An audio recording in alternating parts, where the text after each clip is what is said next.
I want to go. I can't sleep, so I just was going live for anybody and saying, you know, I just be copying and pasting something. But I'm always say justice for MO3. So it stay at the front of my forehead, the frontal lobe.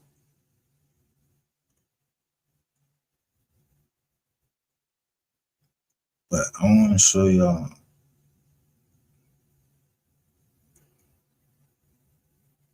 I'm using this under fair use for what we've been talking about over here. This is a rap city.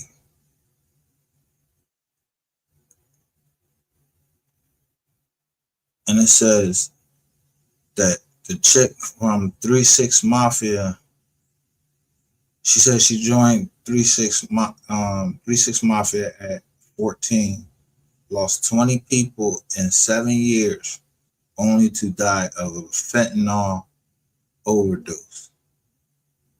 I'm gonna give it a light right here.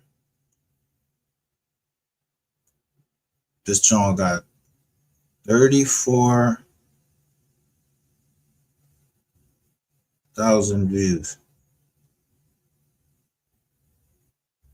in one day. It's called Hip Hop Chronicles.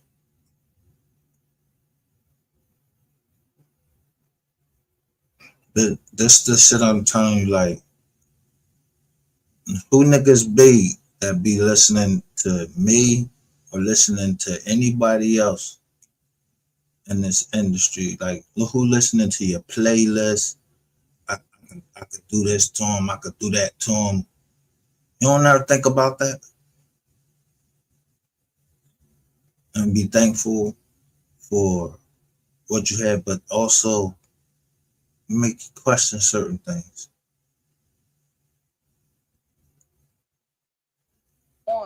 You ain't gonna get it. And so what I'm doing is opening my mouth, telling people what I want in the industry and out the whole world. I'm like straight out thugging, Right. ghetto queen with mine. Right. You know what I'm saying? Coming from the hood with it. And so former member of the Memphis rap group 3 6 Mafia has been found dead. She was found dead yesterday on the porch of a home in the Whitehaven neighborhood of Memphis. Gangsta Boo brother, and like I said to him, you was wrong. You should feel bad about yourself because you did wrong. You killed your sister, and I'm gonna say it. You can't talk about the pioneers of female rap without mentioning. Now, what makes it so bad for us to call people out for what they doing wrong? Yo, where the fuck, like, for real? If you did something wrong, you'd be like, yo, bro. Or if you say, yo, your teeth, your tongue is white, and that means your breath stink. Is that wrong? No, it's somebody trying to give you some game. Yo, how the fuck people get mad when somebody trying to give them some game, even if it ain't that part of the game? You know what I mean? It could just be any part of the game. That can't be something y'all laugh about. You ain't know it before. You got brush your tongue. If your tongue ain't, did your tongue come pink? Your tongue come white?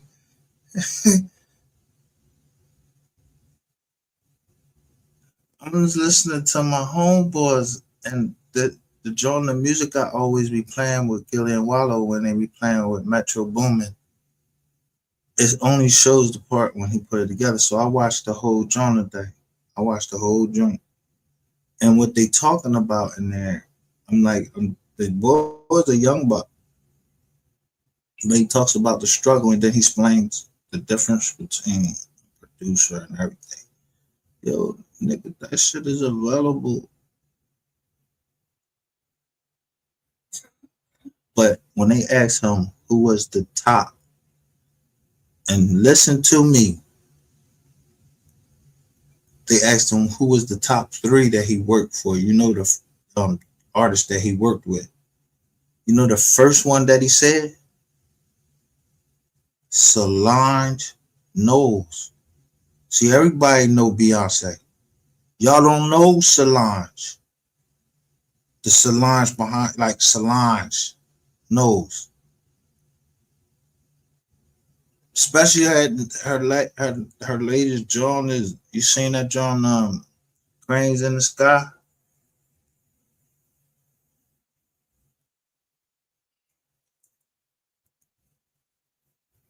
Talent is talent. So I always be thinking like, yo, when they say give the producers their flowers, but damn, how the fuck y'all got these Ernie and Bert niggas in dollars, and you don't give them, and y'all don't want to give MO3 his flower? I watch, yo, Charleston White is riding around playing MO3 music, and he said something that I feel, which was, yo, and 3 saying it, and outside, it's almost like it's a prayer. You can hear the gospel in his songs. The man was so talented, yo, his raps, his voice, everything. It's the same thing with his brother. If you look at I think I played something across the screen. It was called, and it said Kojic.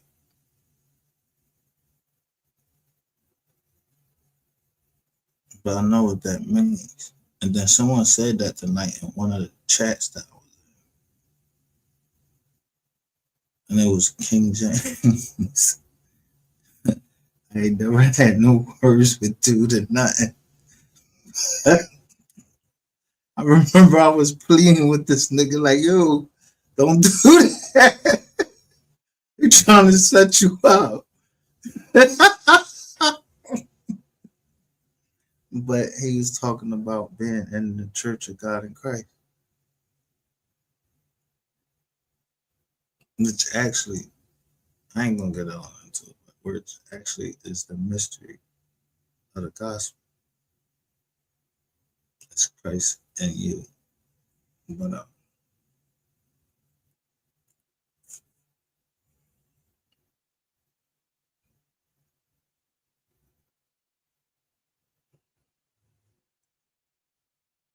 Lola Mitchell, better known as Gangsta Boo. She was crowned the Queen of Memphis, called the Devil's Daughter, and stood as a core member of the legendary 3-6 Mafia. How does it feel to be the only girl in a all-male group? It's cool because I learned a lot of things about you men. You know what I'm saying? I learned a lot of things. But what many people don't know is how much darkness followed her through life. Gangsta Boo watched her inner circle disappear one by one.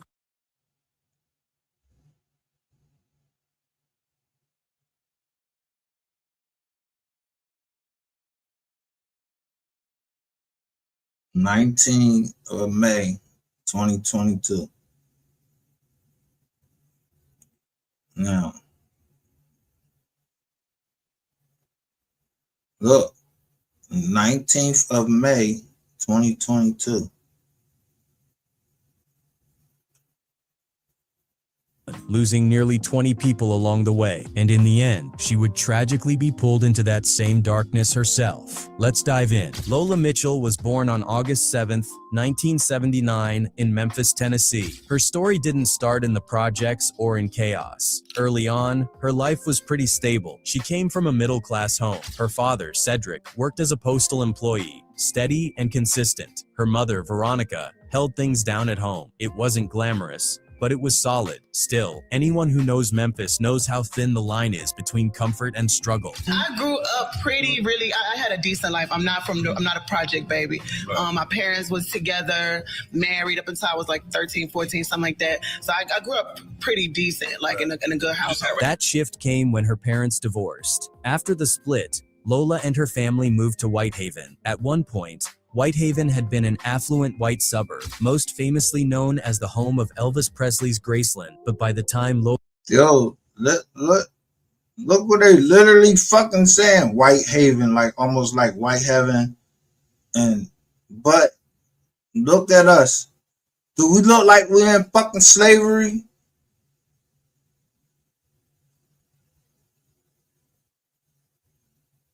Do we look like we ain't doing good?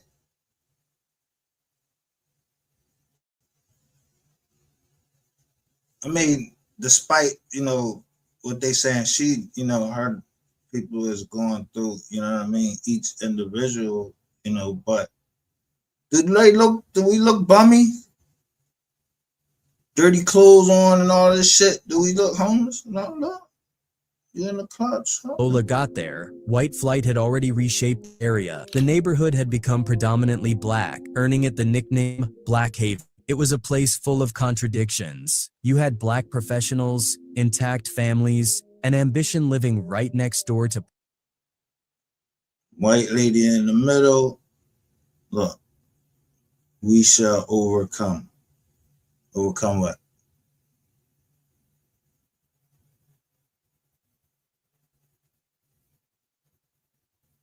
Look at the title. The sector created.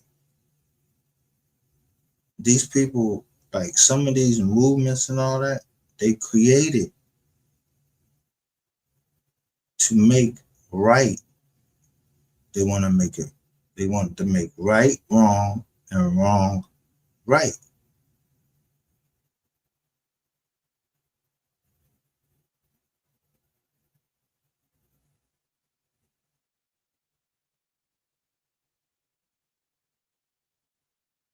Because they think that they almighty until you beat that ass. Until you tell I'm gonna beat that ass, and you catch them at every single juncture that they doing until you so tired catching your arms hurt. You like, damn man, I already got enough fucking crimes that y'all did. I can bring this Rico any fucking time. But now you got the government down here watching. So if the government down here watching, they're gonna start going through whoever is trying to go against, like if you say, no, I ain't believing that. This wrong. I want justice for this person. No, I don't give a fuck if he what y'all say he did in his past.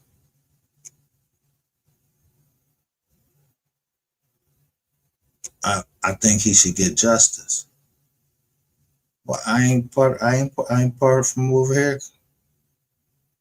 I ain't indigenous to this land. You ain't come already fucking overcome us.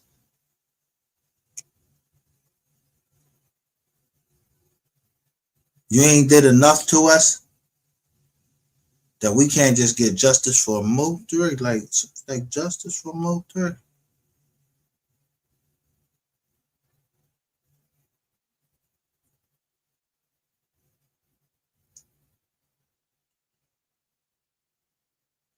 Now, many people did. It's just certain songs that many people did, and they did it with a little bit of trickery and all of that. Like Whitney Houston, if you ask somebody like, yo, who sung the Star Spangled Banner the best? Yo, it's gotta be Whitney Houston at the Super Bowl of I think it was 84. Who had the best performance? Michael Jackson. Yeah, nobody performed better.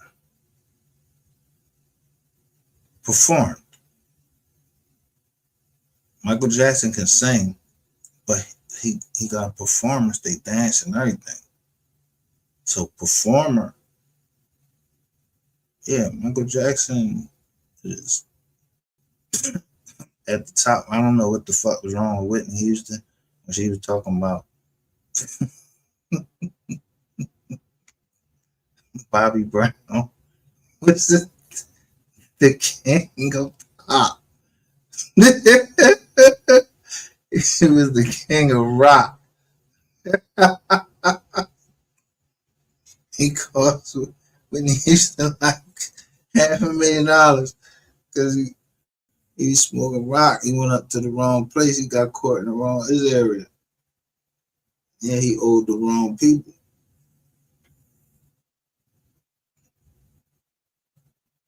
So when Houston came to her man side and she paid the bread right up in New York, electric.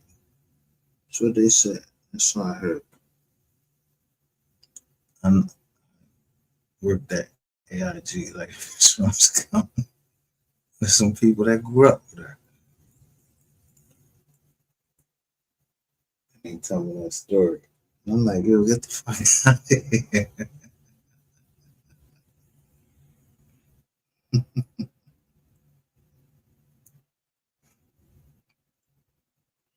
But now we talking about Gangsta Boo. Now,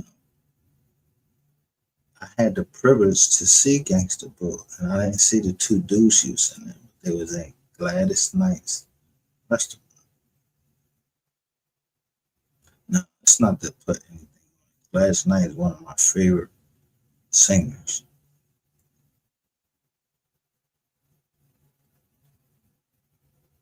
Female.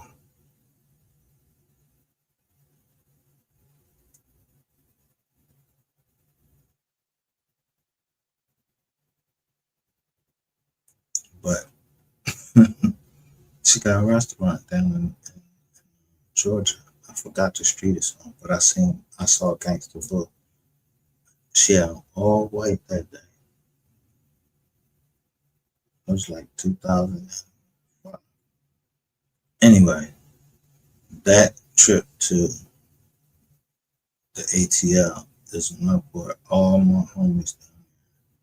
And that's all we got from down there we could say that weekend is. No, I ain't gonna say that's all we could say, but we had some fun down there.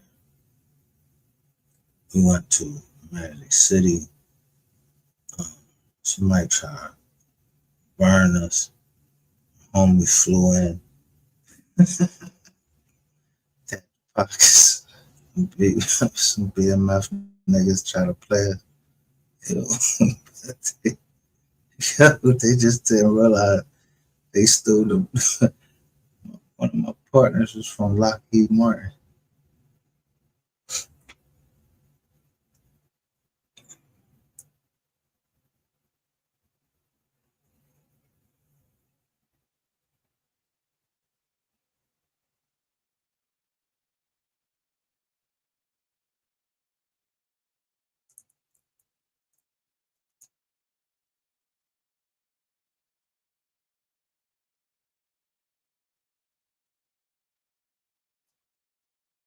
And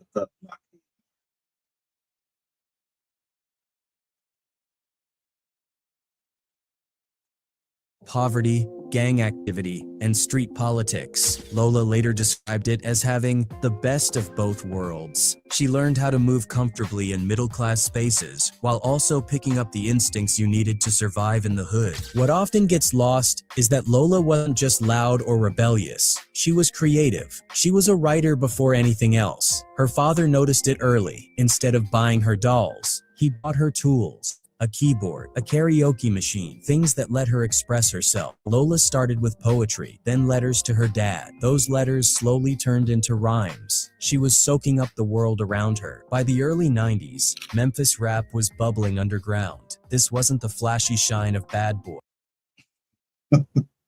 Wasn't the what?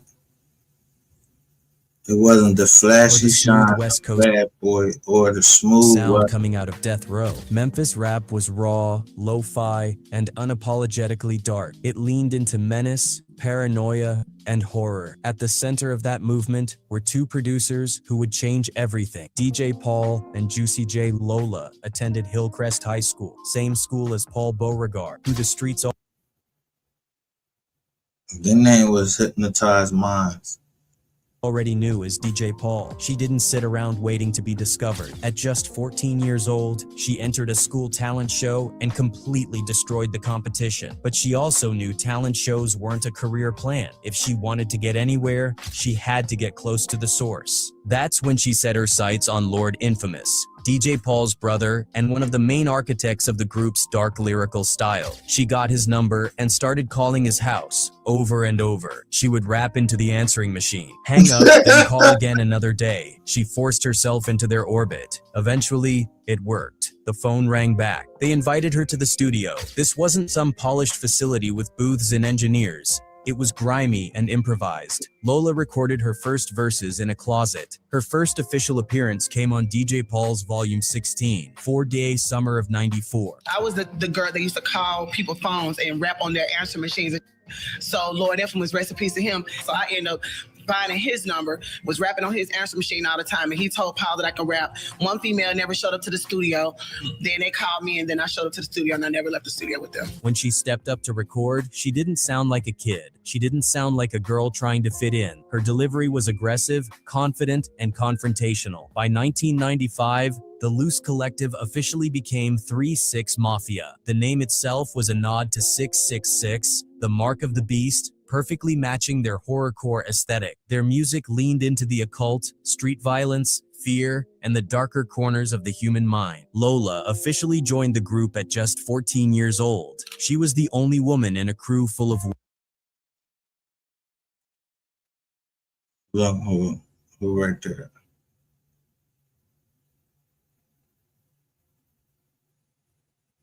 wild, unpredictable men. DJ Paul, Juicy J, Lord Infamous, Koopsta Nika, and Crunchy Black. To survive in that environment, she knew she couldn't just be Lola. Being soft wasn't an option. She created an alter ego that could stand tall in that darkness. That's how... What she do? She created an alter ego to stand tall in the environment. Isn't that the same thing? I keep playing over and over again. And then what Beyonce do? She got Sasha Fierce. And then, I don't know, I got like 2 or 3 people, but I don't do no singing. I ain't trying. I got some alter egos that.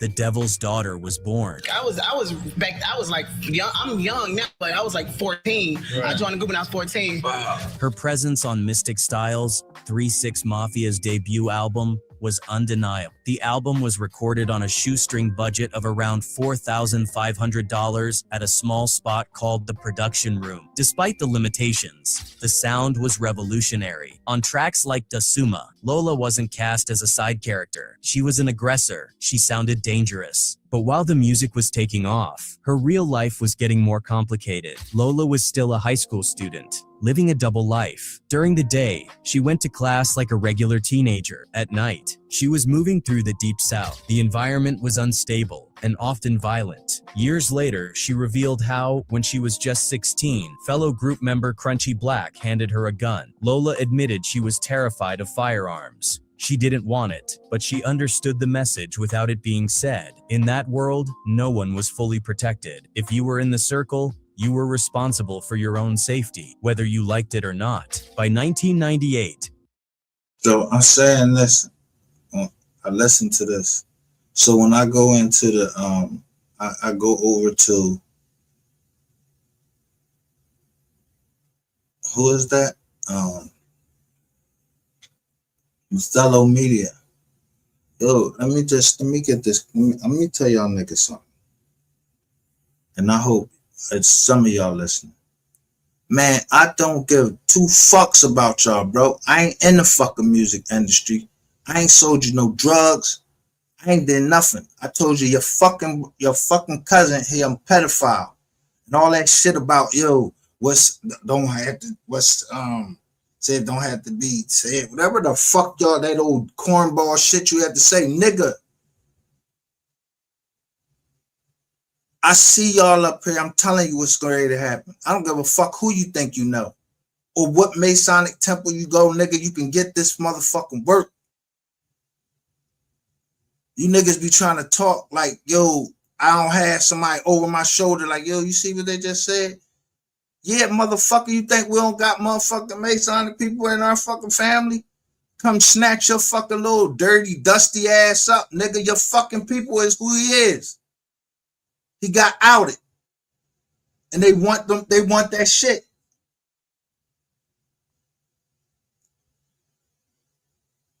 You niggas think somebody's scared of you like you can't fucking bleed. I know, yo, the Shriners Hospital right down on Broad Street in Philadelphia. I buried my father-in-law in that with the square right there and everything. You got me fucked up, bro.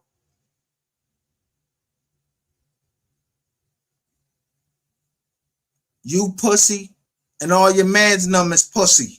Because if you got something to say it, nigga.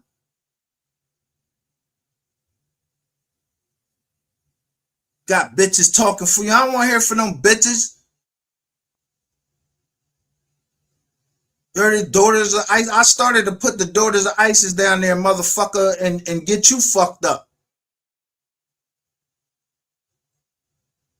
Better watch who the fuck you fucking playing with, nigga. You don't know who the fuck I am, and I don't know who the fuck you is. I know the fuck one thing. You and your big lip ass girlfriend was talking about some shit that you didn't know about. You talking about rumors. If you a Mason, nigga, you don't deal on no fucking rumors.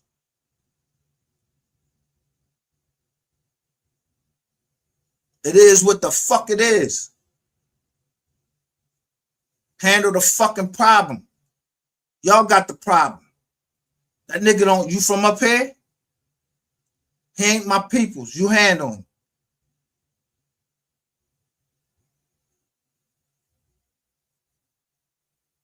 Don't be no bitch about it.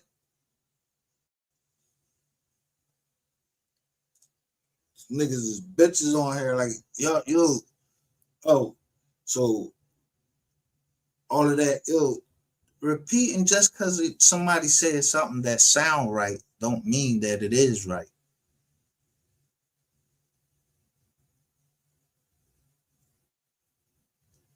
You sound like a cornball. That's why I be playing with y'all with the fucking thumbnail. Sometimes I put a scripture in there. Just think back. You ask somebody, Sean G asks, what did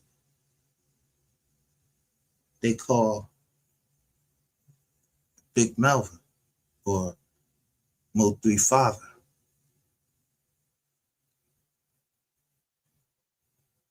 That's a chunk at home. I just used the scripture. What you mean? What did they call MO3 father? I know what they call MO3 father. Why you don't come ask me some shit like that? Why you ask the girl that something like that to try to see if she was cousin and she knew anything about MO3? Why you ain't come ask me something like that? I know what they call him.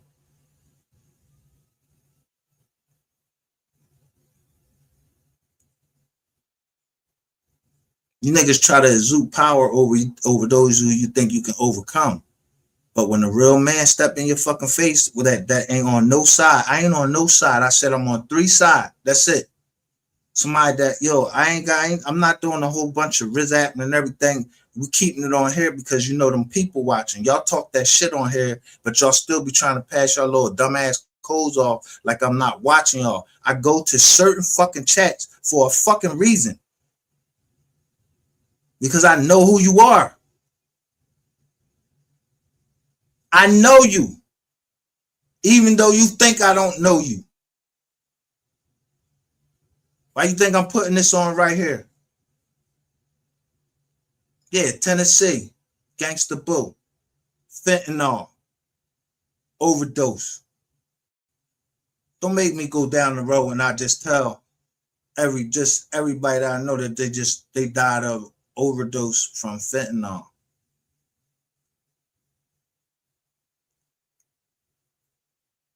Step back, homie, for real. I'm telling you. I'm not the one you want to be in an entanglement with.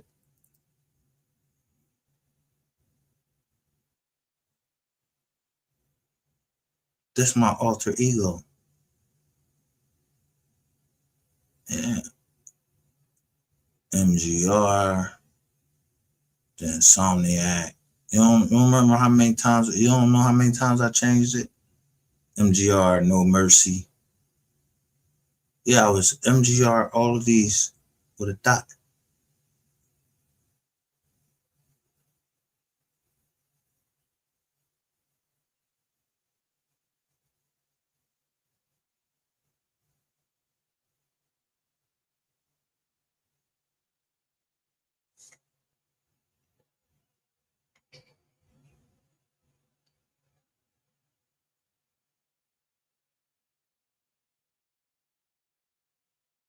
Now, y'all can make it, y'all can have all of these women out here that would allow a man to abuse their kid and don't say nothing. That's the fuck on y'all. I don't go in kicking doors and try and see if it's a kid in there and all of that. I'm not.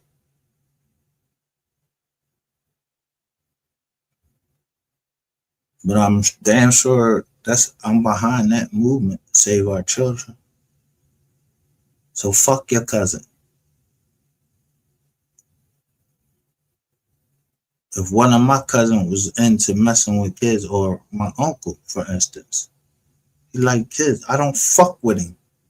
And God does not allow me to cross his path because he knows what's in my heart. And it is nothing but hatred. And fucking I'm gonna do something to him. Because that nigga not only is a rat and like young, like he like a petty fire, but he also had a girl in the house. He beat her all weekend. She called my grandmother,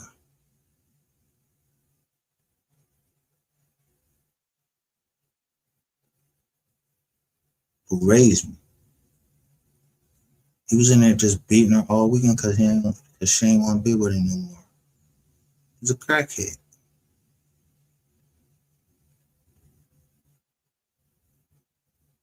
So the damage you think y'all done with MHB and all that, y'all ain't do nothing but cause a war that y'all just don't know. Y'all ain't listen.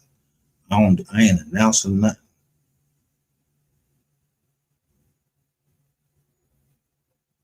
We just be talking shit on here. That's how the fuck y'all better leave unless y'all trying to get found up in your fucking car, stuffed up in that motherfucker, all scratched the fuck up. Or whatever. Won't have my DNA down that motherfucker.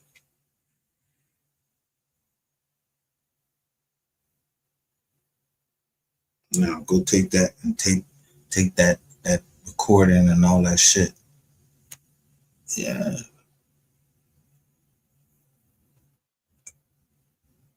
And some people ain't for that justice on the street. But that don't mean that they ain't justice for MO3 or justice for anybody.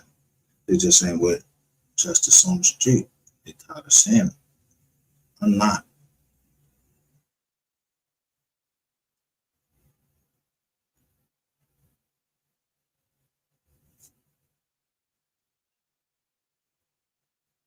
But you do respect the wishes of the elder, of the family.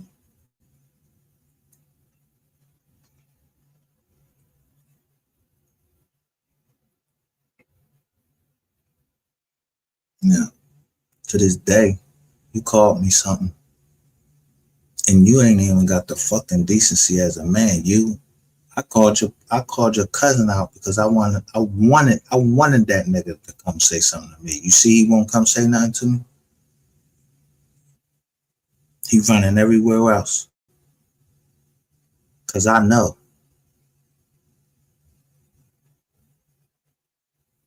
And you know. Knew about Jerry Johnson. So none of this shit is new to you. You just trying to make money off of it. You're trying to mock the family on the DL. So I mock your family on the fucking, yeah, not on the DL. He know I'm talking to him. I say his name.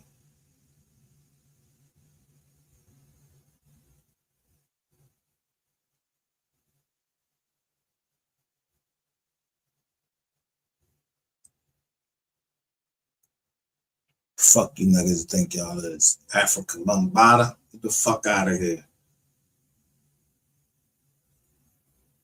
And that what happened with the boy Lil Hassan Campbell. Yeah, Africa Bombada and shit. He was playing with his little butthole.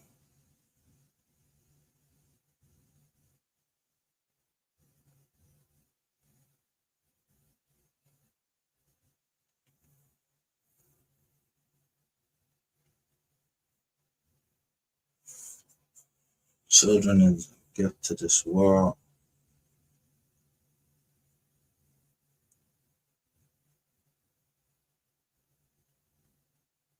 And to say somebody sacrificed their child for what? Like, how they do it? So the Bible explains how you sacrifice your child.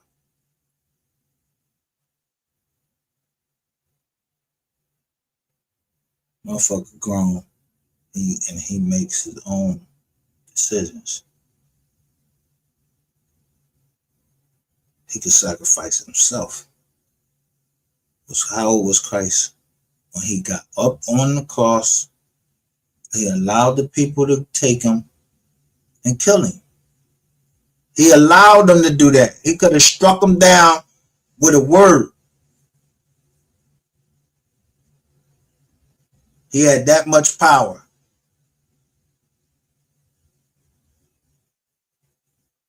He allowed them to do it because that's what he was sent to do. He said, I must be about my Father's business. And when you listen to MO3, y'all listen to him. And listen, when them songs are released, and when he says, no weapon formed against him shall prosper, it don't mean that, yeah, y'all killed him and it's going to be over. Y'all not going to prosper, motherfuckers. Y'all not going to prosper. Go look at the latest fucking, if you into all this stock car and all that shit, go look at everybody, go look at all of that to see if we are in a repression. If stocks are down, up, whatever. Look at it. No, you can't even y'all can't even fucking pick up a Wall Street Journal, look at a fucking stock and tell how much it did over this. I told you I learned that shit in 10th fucking grade. It's general fucking math.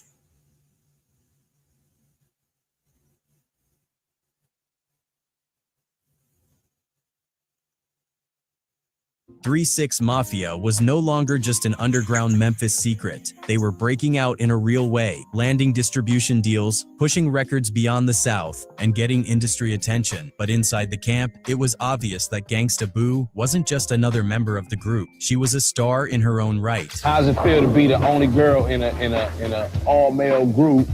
It's cool because I learned a lot of things about you men. You know what I'm saying? I learned a lot of things. At only 18 years old, she dropped her solo debut, Inquiring Minds. The album hit hard, but one song in particular took on a life of its own. Where Dem Dollars At? The record exploded. It rang through strip clubs in Atlanta, cars in Houston, and block parties The song worked because it was blunt and unapologetic. She was talking money, plain and simple. Long before social media gave it a name, it was transactional feminism in rap form, and people loved it. The track climbed to number 15 on the Billboard R&B charts, officially putting Gangsta Boo in a different league. But while her career was taking off, the darker side of the 3-6 Mafia lifestyle was starting to weigh on her. The devil imagery, the drug use, the non-stop chaos. It wasn't just a persona anymore. For someone who came from a church-influenced background, the contradictions were becoming harder to ignore. In 2000, 3-6 Mafia released When the Smoke Clears, 66, 61. The album went platinum and cemented their place in hip-hop history. Gangsta Boo was everywhere. She was widely recognized as the First Lady of Crunk. She was widely What you see right there? 2020 in paint. recognized as the First Lady of Crunk. She popped up on Outkast's Stankonia, one of the most important rap albums ever made. She collaborated with Foxy Brown. From the outside, it looked like she was living at the top of the mountain, but behind the scenes, cracks were forming. The brotherhood inside Hypnotize Camp Posse wasn't as solid as it looked. Money was coming in, but tensions were rising over who was getting what and who wasn't. For Lola Mitchell, the devil's daughter identity she'd created as a teenager was starting to feel less like armor and more like a trap. By 2001, she was 21 years old, platinum selling, respected, and successful. But mentally and emotionally, she was worn down. The non-stop touring, the drug culture, and the aggressive energy of Crunk had taken their toll. That same year, she released her second solo album, Both Worlds 69. It performed even better than her debut, peaking at number 8 on the R&B charts. Then, she shocked everyone. Almost immediately after the album dropped, Gangsta Boo walked away from 3-6 Mafia. The official explanation was creative differences and growing apart. But people close to the situation knew it was deeper than that. There were 3 major issues, and together, they created an explosion waiting to happen. First was the money. Boo wasn't the only one who felt this way. Other members of the Hypnotize Minds universe would later echo similar complaints, but she believed the financial setup was unfair. DJ Paul and Juicy J controlled the label, and Boo felt her solo career wasn't being prioritized the way it should have been. She alleged that funds were being mishandled, and that she wasn't seeing what she was owed. Second was pure exhaustion from being in a boys' club. She later said bluntly in interviews, "I do not want to bust with a bunch of boys no more." She was tired of being the only woman surrounded by reckless men, unchecked egos, and non-stop dysfunction. The third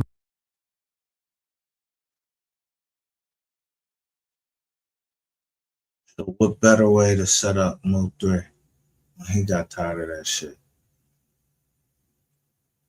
Man, come on, why don't you do this movie?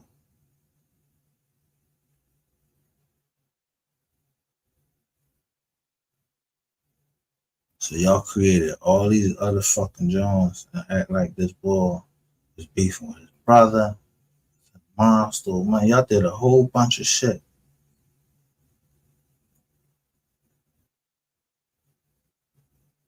Shit that, you probably should go to hell for.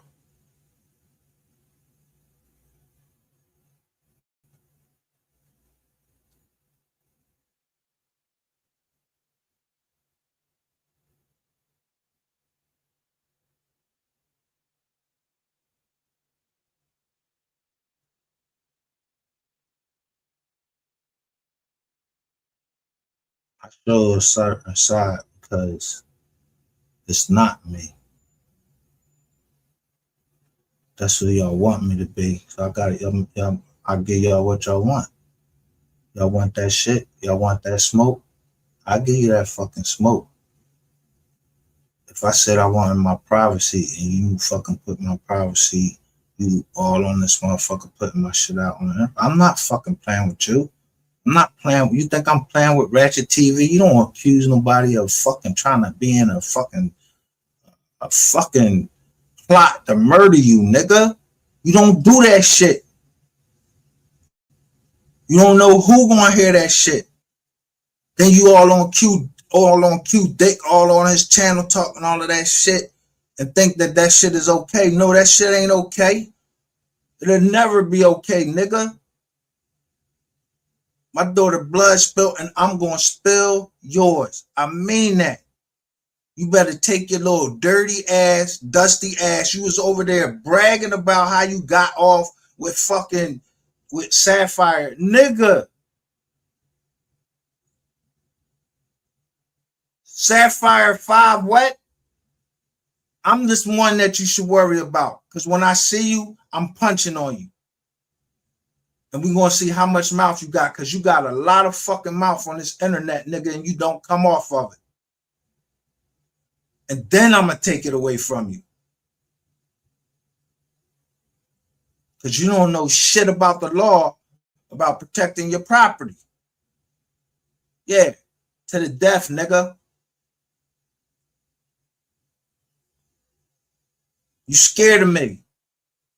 You go to where Rainwater, this fucking faggot ass, all you fags, y'all go somewhere where y'all feel comfortable, where you can sit and talk and everything. And I don't even got nothing against you. When I was in the joint, I'm trying to tell you, there was a tranny in there. We used to do business together. My daughter is in that same community. I don't play no fucking games, nigga. So I don't give a fuck if you gay. Just don't have me in your shit, and don't be trying to put me in. Yo, and the other thing is, don't be trying to put me in nothing. Don't be trying to put me in no murder plot, man. Don't be trying to, you trying to take my, and if you took my money and had somebody fucking use my joint, they call some Frisco or any of them fucking phones, I'm gonna beat the shit out you anyway.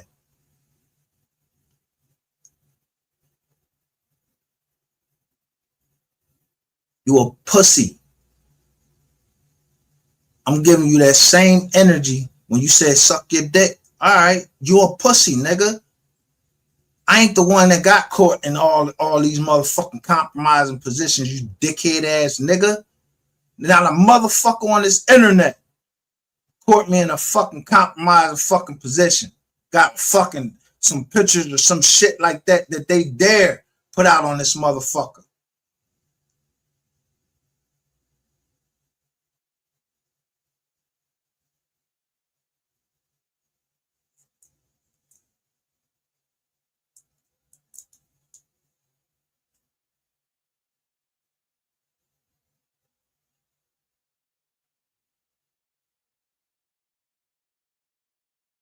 The dude you hired to come after me, he warned you.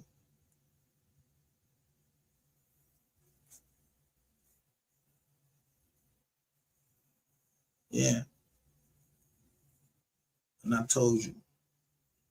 Y'all talking about Theodore Thomas, Michelle Thomas from Canada. They had her put away. She was losing her mind. I'm not Michelle Thomas. I ain't Rat TV. I ain't none of them. All that psychological warfare, I already been through that shit. I'm trying to get physical. I'm trying to get some rap. I'm putting out receipts because I want some rap. Nigga, you trying to come from behind that motherfucking jaw and just get out in the woods. Y'all got a lot of woods down there, right? Yeah, come out there in the woods and let me meet you out there. I bet you I'll leave you out there.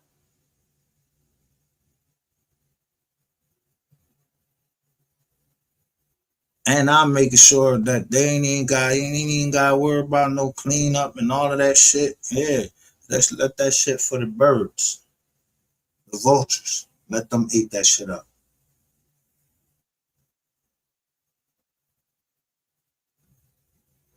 But you think I'm mad though? I'm not. Think I'm slow, but I'm not. I can speak my mind, and you ain't never met no fucking man that spoke their fucking mind to you. All you know is about beating on women, and I'm the man that had you locked up. Although you want to say, y'all can say it's Garcia or anything, I was putting that pressure on you, nigga, and make you fucking call in and try to fucking come. Well, you ain't have to call in and become, but you call in and signed up to be a concerned rat citizen.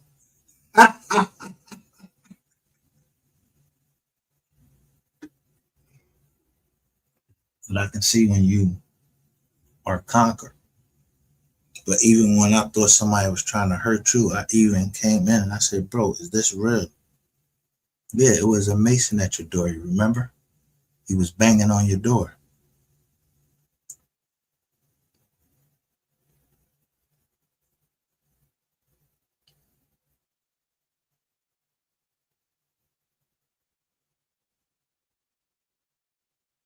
You don't remember? I got the holler the nigga name out.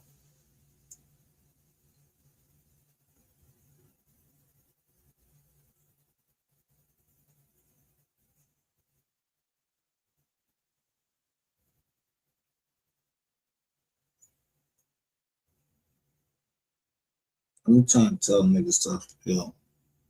It's easier to just go in and just snatch a nigga and get and just, you know what I mean, grab him. I'm into that type of shit, bro. You play with me on one of these fucking platforms again, I'm trying to tell you. That shit gonna be like Rainwater being the last person to talk to somebody on the phone.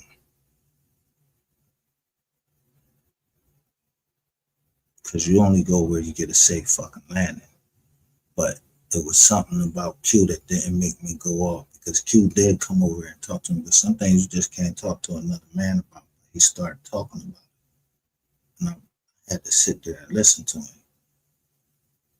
Some shit when one of you niggas down in Texas did.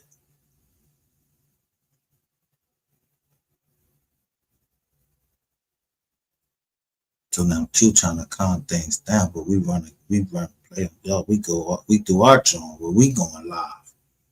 And your bitch ass wanna come over there and you wanna be a part of something. Yo, you is a pedophile. The cops come to my house and say, yo, first of all, they not coming nowhere and say that I did anything. Touch no kids and everything. I don't play with no people, kids like that.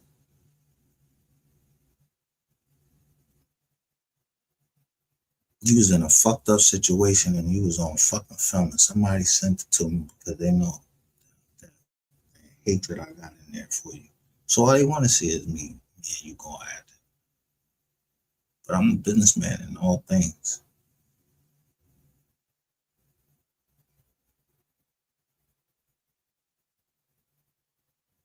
You see, I know that you don't own Ratchet TV. Just like I know the sector, they never fucking registered as a sector. So I go grab it. It's like the Floyd Mayweather. He never did no Mayweather Productions, Man Down Productions. These fucking companies don't fucking exist. Motherfuckers just buying chains and shit. Ain't nothing but a gang. And fucking people steady watching y'all, trying to lock you up. And then they know you by your chains.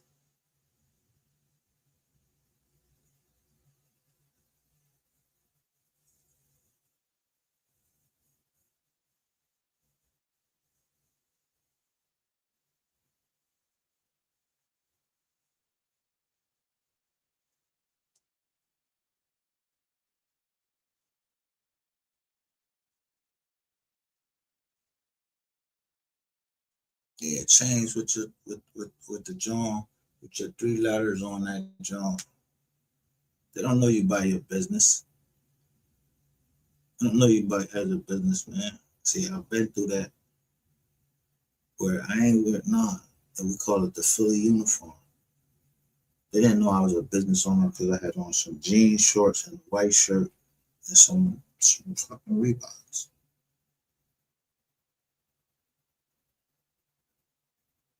I pulled that fucking paperwork out and showed them, yo, I own this house.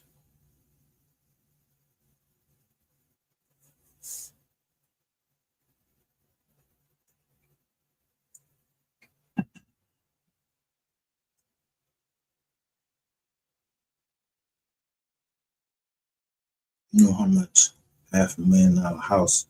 If you say, man, I'll let this house go, and then get at this nigga. You know, to let that, you know how many niggas I can get killed in dollars?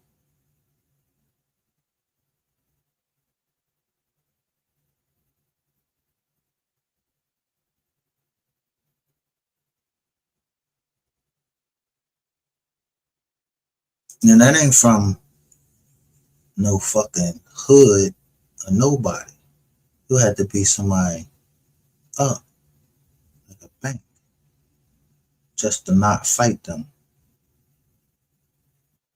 Yeah, knock your motherfucking whole, twist your whole head back, nigga. But that ain't what I want from them. I just want a clear path.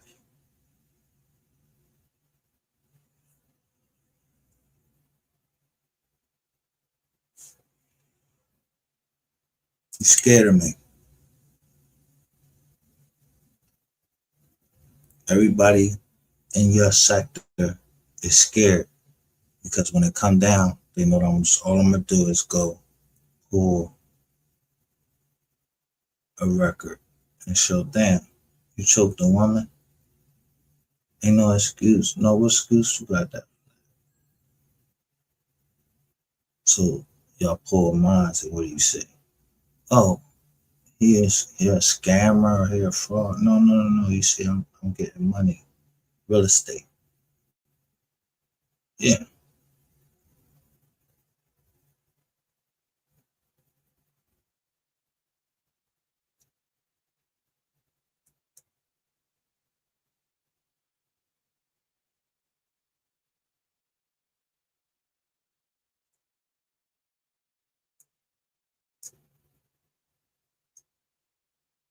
You know, some people don't mind not being a man of their word or doing what they do. They just like that to do it, you know.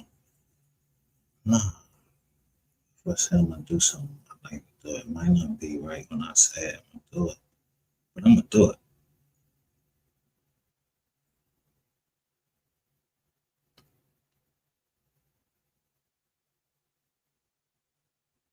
That's why I'm saying I'm giving the dates.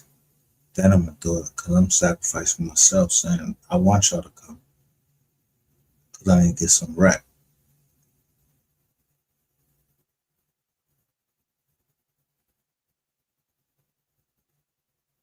So either they're gonna take you away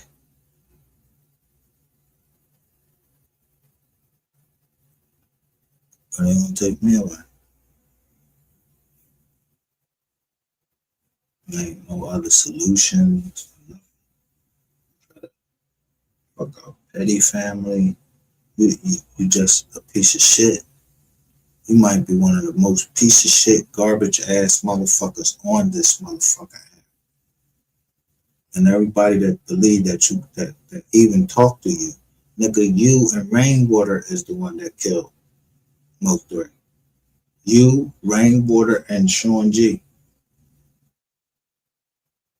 Now, strike my channel if I'm lying.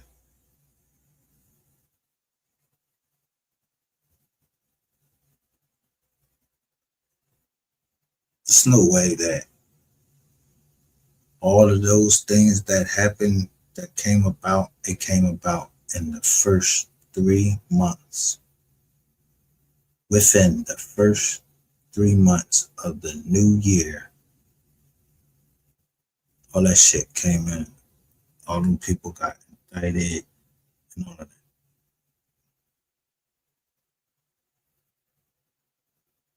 Ain't your birthday 12/8?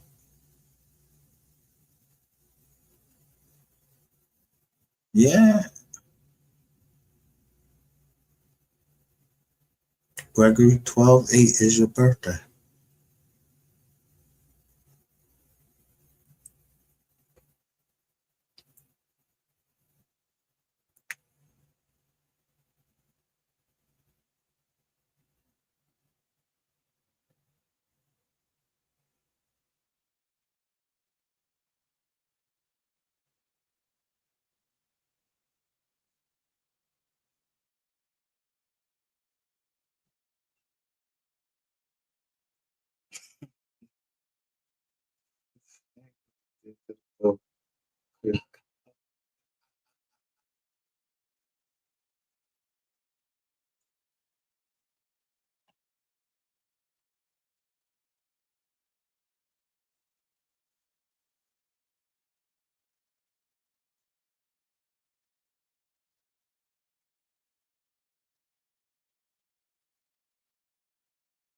Try to teach a whole fucking class of people what to do because you had the dazzling lights, you had the flashing lights and everything. And I don't do none of that. I just know how to break shit down and don't give a fuck who watching or whatever because I know I'm doing it legally. And I'm breaking you down till you gotta run around and jump on panels. And you see me. When you see me, Q has to, when someone comes over here and says that Q is talking about me, I got Q number. I shoot it right out to him, let him know, yo. And then I shoot it out to a backup and let them know, yo, this going on. Because we ain't running no fucking plays.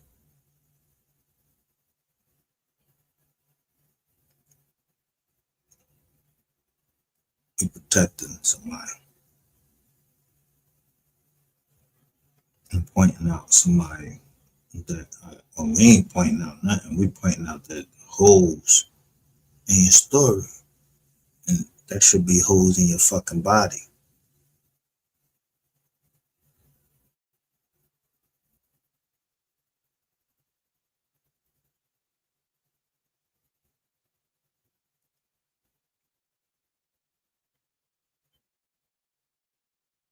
See, everybody act like they don't know who DJ ASAP is.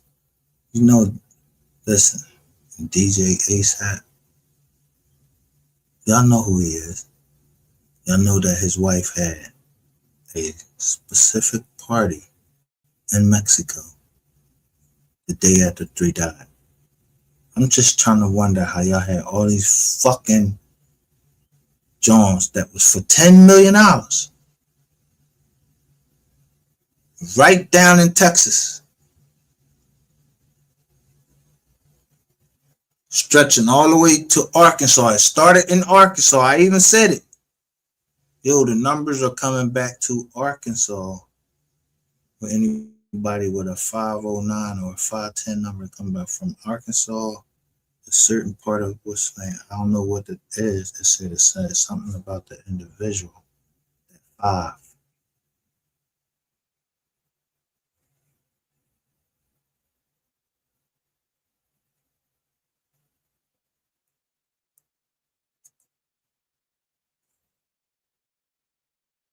Reason was the most unexpected of all, a spiritual breaking point. What really happened? Like, what caused you to kind of step away from them? You know, you can't mix business with pleasure, and I'll say that to say the least. And it was a good experience, but it was a bad experience. It was a spiritual experience. It was a religious experience. It was just crazy. In September 2001, just months after leaving the group, Lola Mitchell announced she had found God. She publicly renounced the name Gangsta Boo and began calling herself Lady Boo. In interviews, including one with Gospel Flava magazine, she admitted she felt lost during her time in the group. She said she had been running from God, abusing substances she was trying to escape, and that the devil's daughter persona felt like it was inviting dark energy into her life. The industry didn't know what to do with that. One minute she was rapping some of the most explicit, aggressive lyrics in Southern hip-hop. The next, she was making clean music with spiritual themes. DJ Paul and Juicy J publicly brushed it off, calling it a phase and predicting she'd eventually come back. They weren't entirely wrong, but not in the way they expected. The Lady Boo era didn't really stick. Fans were confused. Labels were hesitant, and the pivot felt abrupt. Eventually, Lola reclaimed the Gangsta Boo name, Realizing she didn't have to erase her past to be spiritual, she could hold both truths at once. Still, without the Hypnotized Minds machine behind her, her mainstream momentum slowed. She went back to grinding the underground, releasing mixtapes like The Rumors and Miss Calm, staying active but far removed from her late 90s commercial peak. Then came 2009, and one of the strangest chapters of her life. On December 8, 2009, Gangsta Boo turned herself into authorities in Olive Branch, Mississippi. The charge was conspiracy to commit armed robbery. According to police, earlier that year, a 28-year-old man named Marcus Curtis had robbed a Dollar General store at gunpoint, forcing employees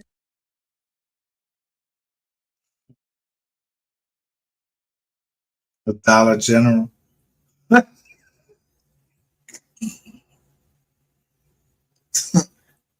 I mean, how much more is she from Memphis? So she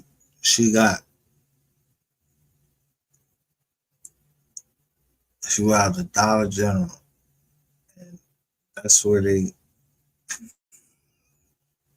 took the in Memphis. That's where all the filming is. They standing in the parking lot of Dollar General when they looking at Dolph Body and Makita's cookie. All right.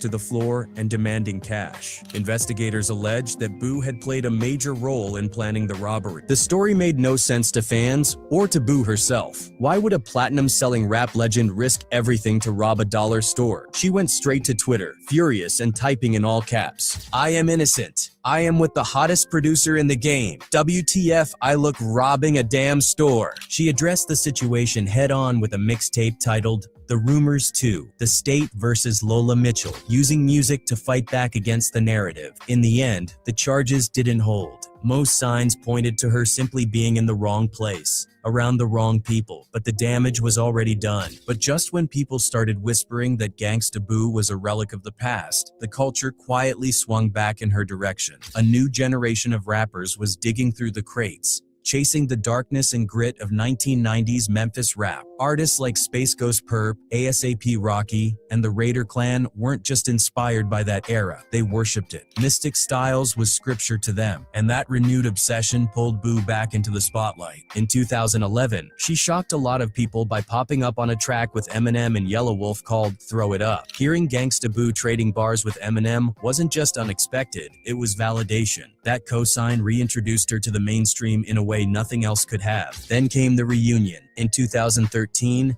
DJ Paul brought together Da Mafia 6'6", a reformation of 3-6 Mafia's original core, minus Juicy J, who had already crossed over into solo stardom with Bands A Make Her Dance. Seeing Boo back alongside Lord Infamous, Crunchy Black, and Koopsta Nick felt like a victory lap. From what I understand, though, gang, I mean, the Mafia 6, the reuniting, man. Tell me about it. What's happening with it? A group that Paul put together. DJ Paul, he's the founder and the brains behind the whole 666 Mafia sound. Just wanted to say that. And he just hit us up, was like, yo, what up? Y'all ready to do another album or what? Pretty much. But that feeling didn't last long. In December 2013, Lord Infamous died suddenly from a heart attack. The loss hit hard. Still, Lola kept moving. In 2014, she delivered what many consider one of the coldest guest verses of the decade on Run the Jewels' Love Again. Her verse was filthy, dominant, and sharp. Killer Mike didn't hesitate to crown her the Queen of Memphis. She started popping up at major festivals. She performed at Coachella. She was standing in front of crowds who weren't even born when Mystic Styles dropped, and they knew every word. Her career was alive again, but her personal life was quietly collapsing. In May 2022, Gangsta Boo appeared on Marriage Boot Camp, hip-hop edition with her boyfriend, Emmett Flores. Reality TV 2000. When? She's with this boy.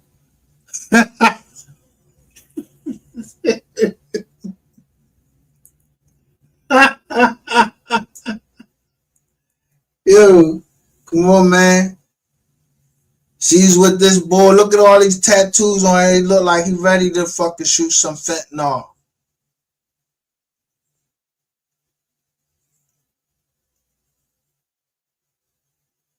TV usually thrives on fake drama, but what Boo revealed was painfully real. During a therapy session with Dr. Ish, she told the room that she had lost around 20 people in just 7 years. Her father, Cedric, had died in 2017. That loss gutted her. Her brother died. Her grandparents died. Friends, associates, people she loved kept disappearing. Dad is gonna die. Your brother's gonna die. Your grandmama gonna die. Your grandfather gonna die. Why are you going so fast? Because I lost like 20 people in 7 years. She admitted she had been self-medicating instead of actually dealing with the trauma. She knew it wasn't sustainable. She said she needed to go deep and really talk to someone instead of burying. See, I can't. See, she want to talk to someone. I don't want to talk. Right? So let me switch from Gangsta Boo, and then I'm just going to take you up to Dollar's very own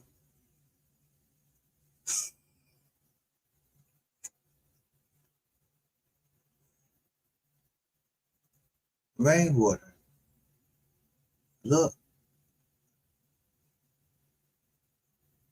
A woman on Backpage had low self-esteem. So Really? you just tell them what they want to hear.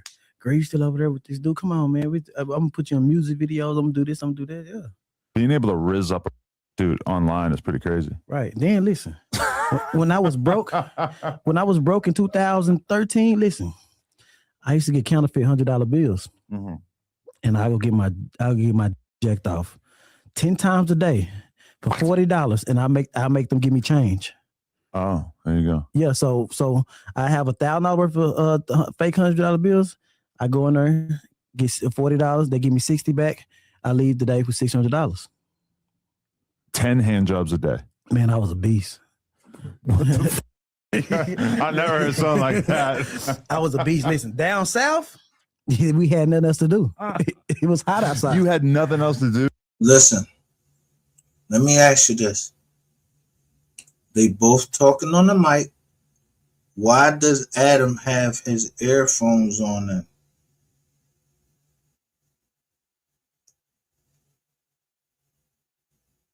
Remember, when I'm up here, I'll be like, yo, when in wrong, do as wrong.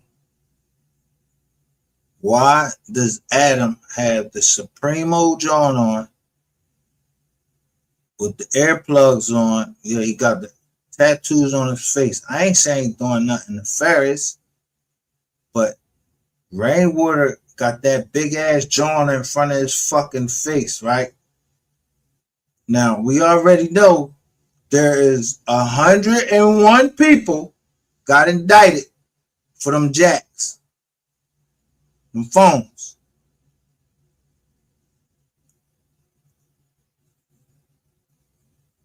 Dude, so you get 10 hands a day while laundering counterfeit money? That was my job. Look. He said while laundering counterfeit money. He talking just like he talked to the police or whatever. And he said, yo, that was my job. This what this nigga just said. I ain't saying it.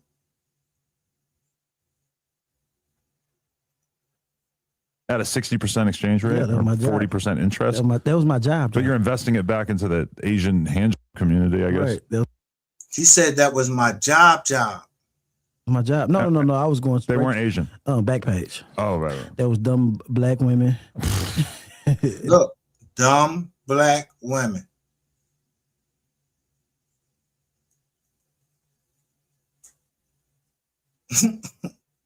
Yo, women, y'all want to be called dumb black woman by this nigga?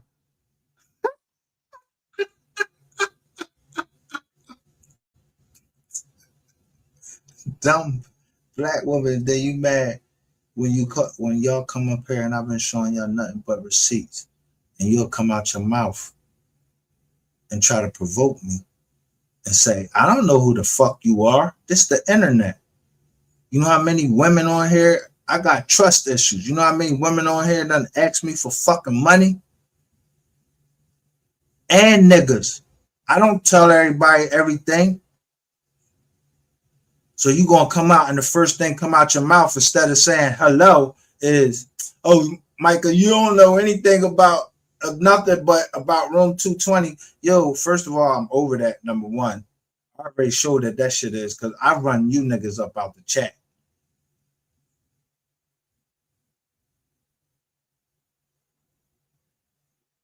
Till you won't come back no more. I make whoever is hosting that joint gonna show me how much power they got, and if they're gonna allow somebody like me that I usually tip, but I ain't tipping no fucking body. I'm giving to the foundation. I'm not giving nobody no money. I'm giving it to the foundation or to the family somehow. I don't want this ugly motherfucker right here. And I don't want that dirty ass Ashley. I don't want none of that shit going through their hands.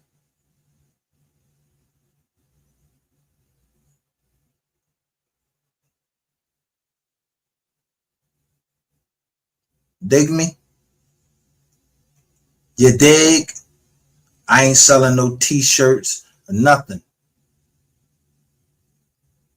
I don't have nothing over here but asking y'all to give down to the legacy, and then I put what I put in. I ain't even trying to ask y'all to match me because y'all ain't do that shit before.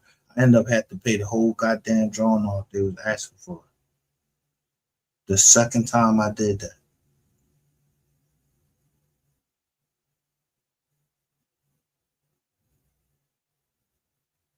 It's a shame because the people that need stuff, y'all turn the hearts cold of those who want to give. So jokers damn near gotta fucking talk to people and be convinced that they alright.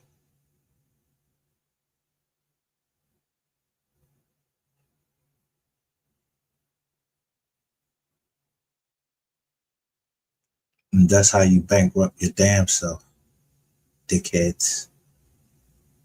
Because now the number one goal of my business is to help. And I'm scared to help. And I'm not erasing this. People scared to help because they think that if you help somebody, yeah, you trying to help the IRS get us booked and everything. You want to tell because you fucking mad.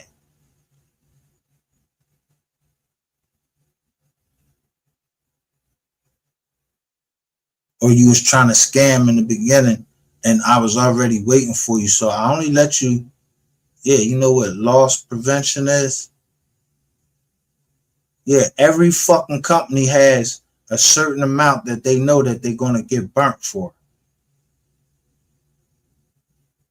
Why would me not know that there's a certain amount, or I'm going to make sure that there's only a certain amount so it don't hurt the bottom line of the company, but it's still counted as a loss? Because you ain't doing nothing with whatever it is that you were given.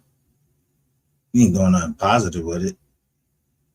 And you can tell, like, I don't care if motherfuckers come on here and say, yo, he gave me this and he gave me that. I don't give a fuck what you telling me. You showing that, yeah. Was I paying for pussy? Nah. That's the part I want everybody to see. That I pay for pussy. You said help with an electric bill. So the one that's gonna look dumb when you start trying to put out there, oh, he did this. Now you wanna make wrong right and right wrong. Did you ask for fucking help? And did I help? Yes. Okay. All right. It's easy to prove to a court. Is this your voice on this tape where you're telling someone where this man goes to the ATM and what days he goes to the ATM? Yes. So, all right. So were you talking to someone that was a YouTuber and you told him the same thing, and then I show that somebody's warning me, telling me that people are trying to take advantage of me because I'm known for giving out cash apps, that means that I am a X mark. I ain't nobody's fucking mark. No, you fucked with the wrong mark.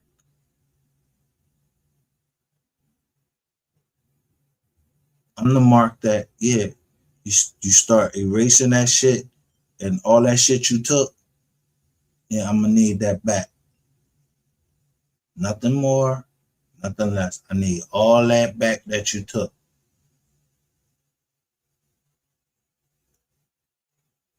I got you on camera. I got you on tape. You know, I mean, goddamn. Pictures of you. Like I'm the motherfucking feds. But I'm not. I'm just, you know, a disabled vet, trustee of a trust all up and down the East Coast. We own land.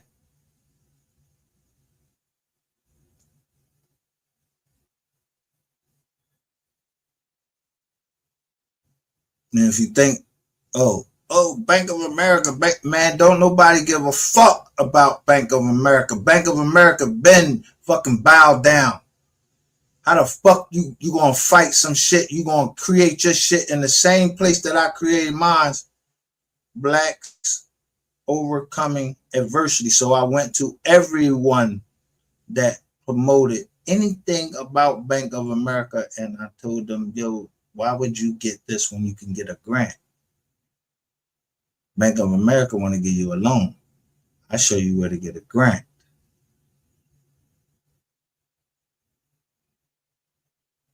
So I tell you, I know when people say, when they come over there and start asking about a grant, do you got some type of grant? Ooh. I know there's Bank of America undercover agents and shit trying to see if our company or our trust is going to stand up to what we said. Oh.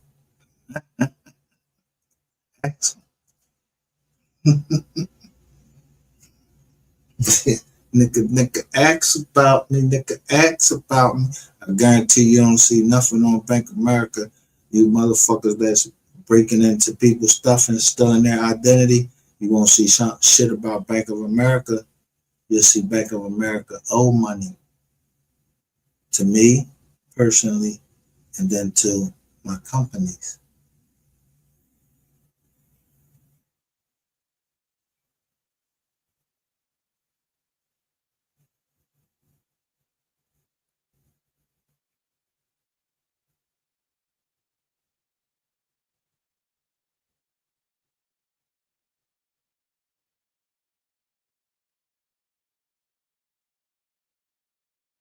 If I could trace my family roots all the way back to the 1800s, can you trace yours all the way back to the 1800s?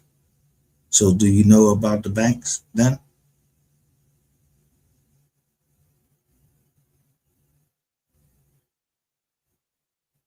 Yeah, that's how far I go back to 1800s. I know that in the 1600s, yeah, they shit magically disappeared.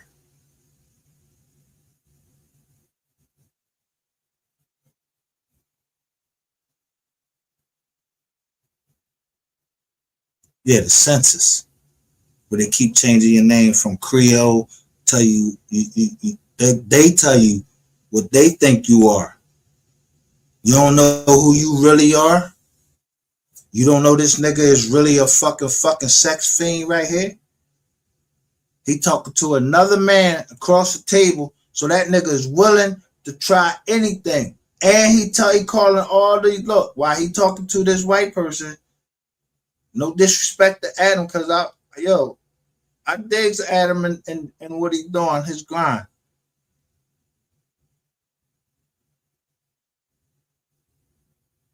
Motherfuckers is over here and they grinding.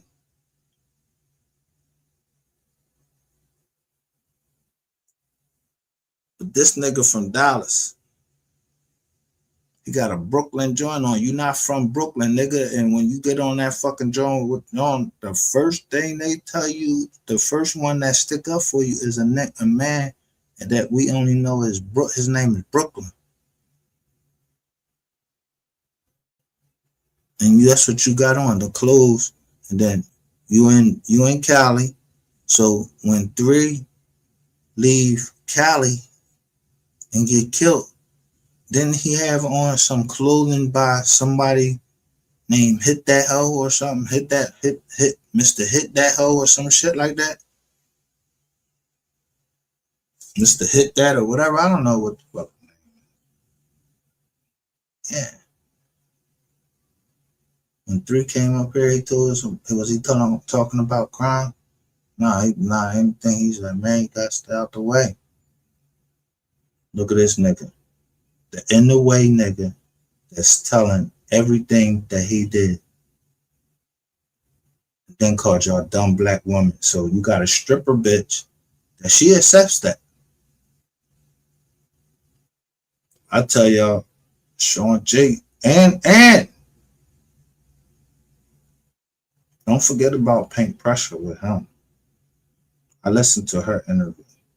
I listened to the other interview with the other light-skinned chick.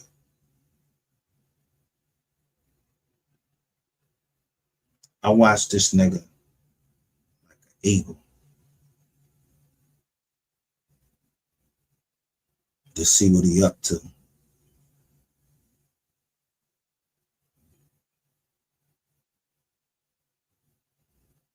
Because he moved the wrong way.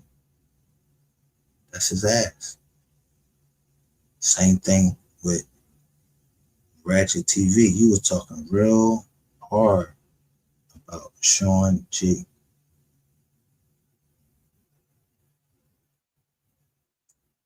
When he been in jail. Now he's out of jail. You need somebody else to talk about Sean G and show that they ain't scared of that nigga just for you to even raise your fucking voice. So you a bitch. Cause Sean G hit my link, or wanna hit my link like I ain't know who the fuck he was. Coming here as Chris D 2_214 and all that. Yo, I know I be knowing all that shit. I decipher all of that shit. Catch you in another chat. What's up?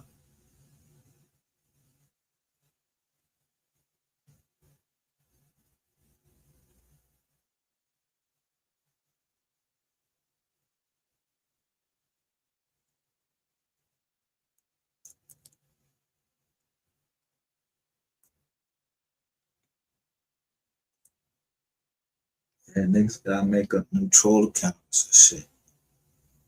Yeah, y'all gotta make up new troll accounts, and then that's when y'all start fucking up Google money. Google is a publicly traded company. I'm using premium. I get stars. Yeah, I'm doing all of this shit on Google. I'm putting a lot of money into Google, YouTube, and how y'all gonna treat me like I'm a fucking second-rate citizen? You got me fucked up.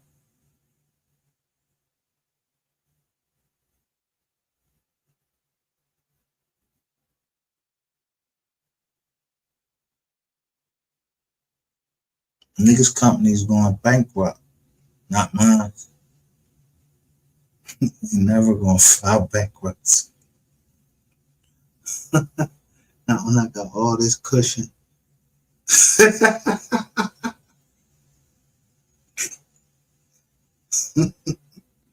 Not when I got all this cushion.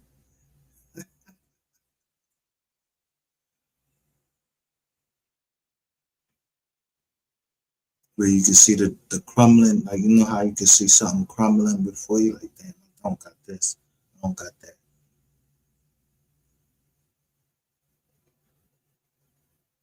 Whereas I don't care if I got this, I got that. I know how to get it. I'm a hustler.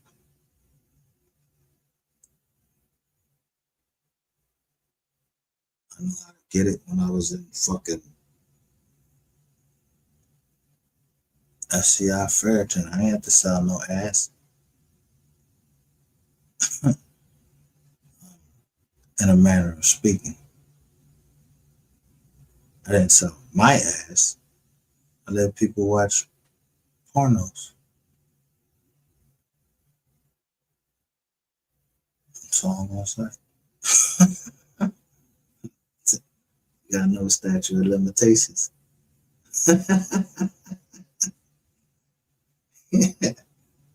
That people used to bring porno Jones in there. I get the Jones down to the block so they could walk in there. Go ahead, throw the towel up. Go ahead, do that. You're gonna do it. Just don't charge. If you charge, somebody can't afford, they gonna tell. So that's how I look at life.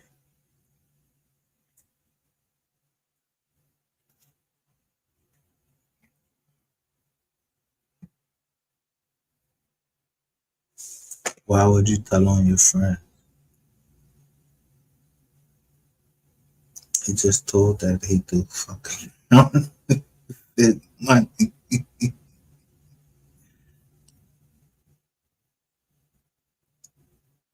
Too dumb.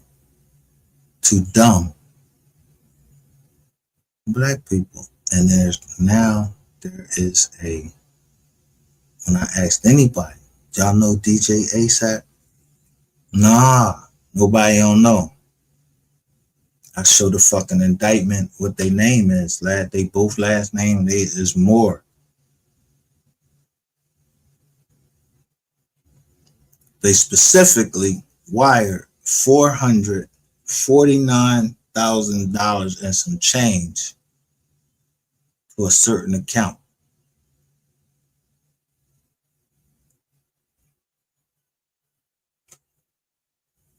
What this boy say?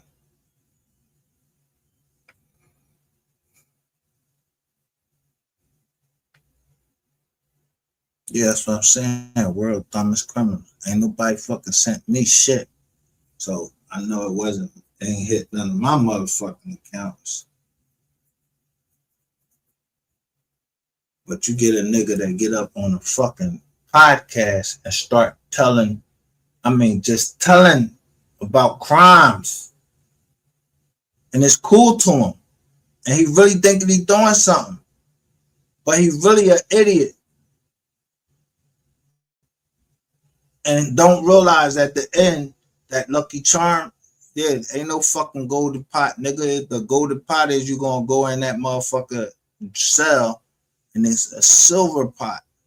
And when you sit on that motherfucker, that shit is cold. That's where you going.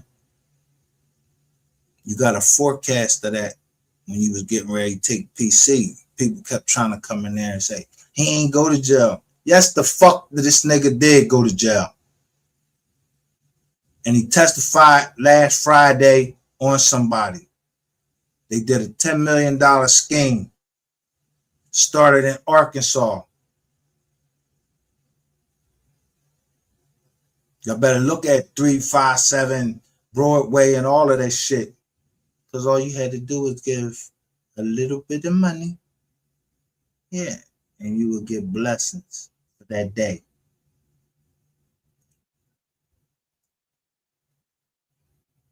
So I think we're a little bit over here. My frustration is when I go talk to some people, yeah, maybe you gave to there. And so I'm a little frustrated then. Because it meant that you're not watching what I'm saying. You're not listening to what I'm saying. Just as I would be frustrated with my grandmother if she had done something like that. But she taught me not to be like that.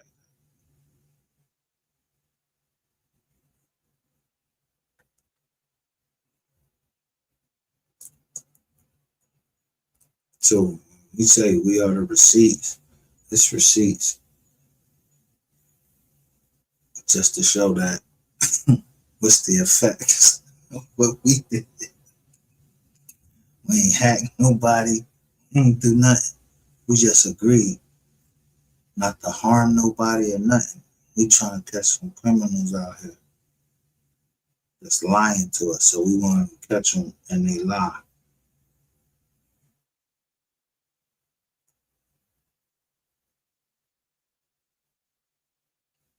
Ain't no leader to We Are the Receipts. Ain't no leader.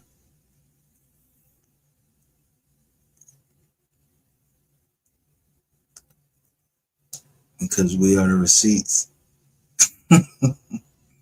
is an LLC, is owned by an LLC.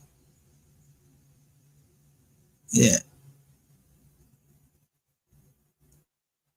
And it's owned by, yeah, people that listen. I don't know their name. I never tell their name. And I trust.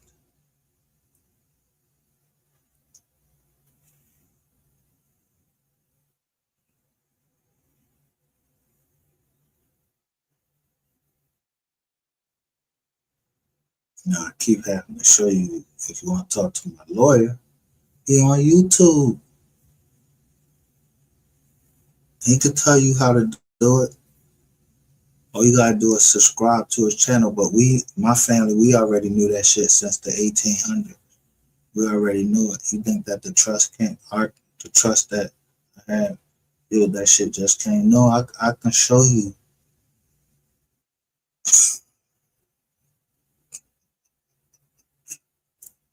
It's a trust. I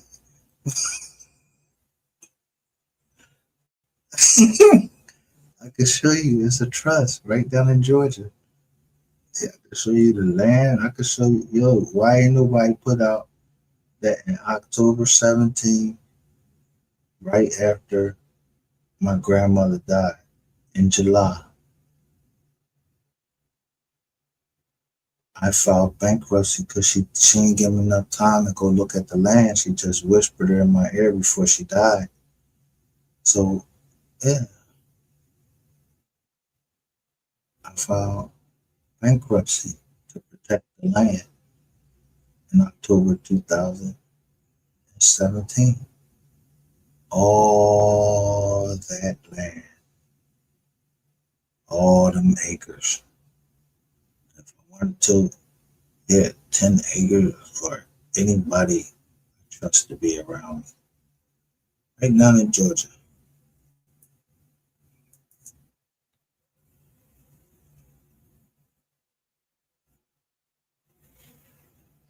Even on that midnight train to Georgia,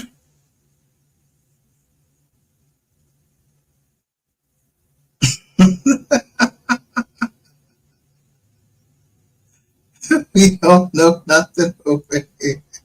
Receipts, Keno 215.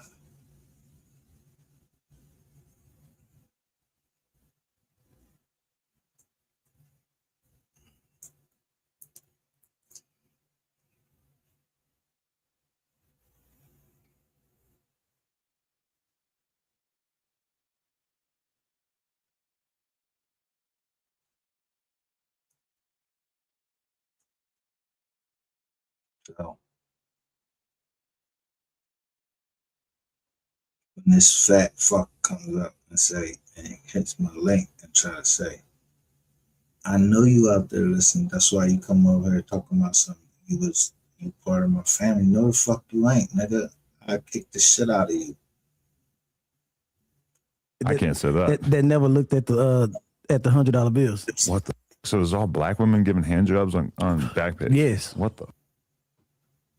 The whole world out there I don't know about. Oh my God. This is common in Dallas. Have you ever peed after getting 10 black hand jobs? Oh, it hurts so bad. So listen how he talking to another man. They just talking like, yeah, right, sitting across the table from each other. They talking about getting hand jobs and everything. Now Adam saying he can't imagine that, and you see he keep looking off screen. And this nigga just talking like he look, it's almost like a dick going in his mouth. I'm telling you.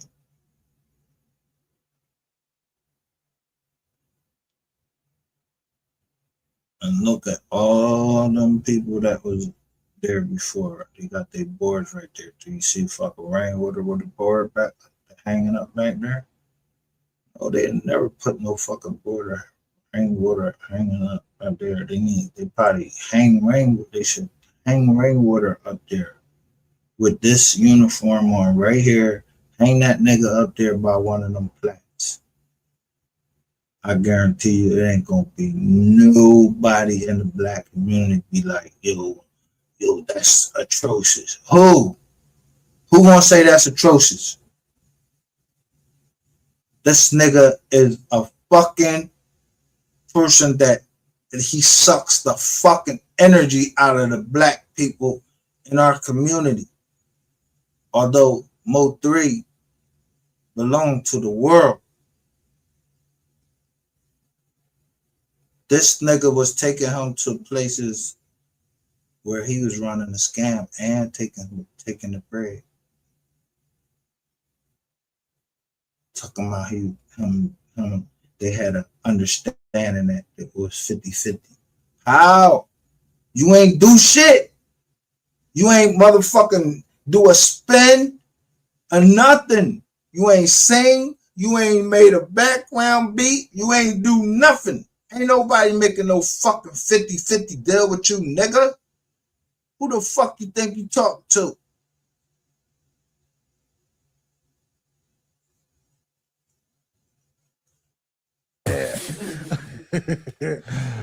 Honestly, no. I've kind of the hand. And the other thing is, yo, I'm telling you, I don't trust niggas that be looking out the side of their eyes.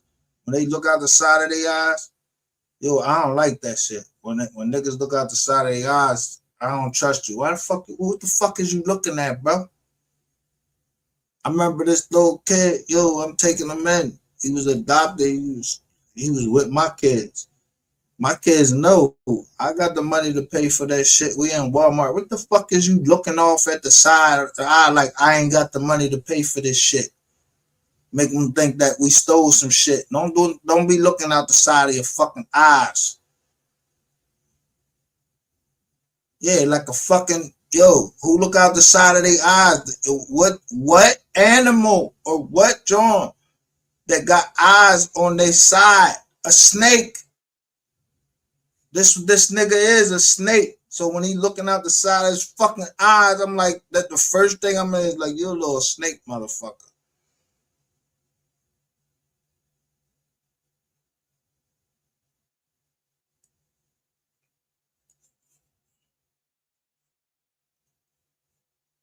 Thing kind of went the way of the dodo for me. I mean, it's just at a certain point, you move on to the top, you move on to the vagina, perhaps even the butt. I mean, that's more my style. Listen, look, they just talking about how they fucking a John. Like, yo, come on, man. Like, bro, this everybody in the whole world listening to this shit, and you talking to me about this, yo, he laughing at it. It's funny to him. Cause he a yagget. Yeah, I see. I understand. But there's a fine art to the hand, especially if they start spitting on it and create all kinds of. No, you can't have spit on there when you go to a back page woman. What? You better not put no spit on it. Listen. Listen. This the nigga that represents I came from the jailhouse in Dallas. You know what I'm saying? I like my dry. Dry. Yeah. I guess. Oh, now you're talking about dry hand job. Yeah, dry hand job. Not dry. Dry hand job. A dry hand. I mean, I feel like you're more likely to encounter like chafing. Yeah. You ever beat the so hard it bleeds? Getting 10 hand jobs a day, you got to have some chafing and some blood. Hell no. No? Oh, yeah. No, you with the little cut? Oh, yeah, that hurts. You ever used to do coke? No, hell no. Off the coke, for sure. I've gotten like an abrasion on my from the chick for so long. Listen, Adam, just life. You was a whole star. Oh, I used to be on some different. Before you did this? Well, I was for free, like way too much. Yeah. I remember I got a girlfriend, and then she went out of town for a week, and she came back, and we took ecstasy together, and then after we had sex, she went through my phone and she found evidence of me like a different girl every day that she was gone throughout the whole week that she was gone. Mm-hmm. And she smashed my phone, and that was pretty much the end That's of my that. type. Listen, Did what to I his just fell phone? in She love with a girl smashed. on OnlyFans. Really? I met her like 3 months ago. After 2 weeks, I fell in love with her. You hear me? The nastiest you gonna ever meet. Look, 3 months ago,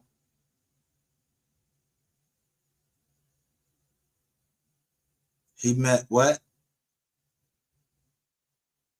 So, did I not tell y'all the truth?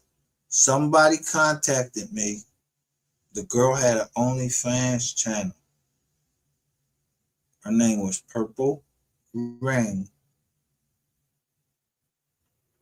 So 3 months before this joint is when that Purple Rain contacted me, and somebody was choking her.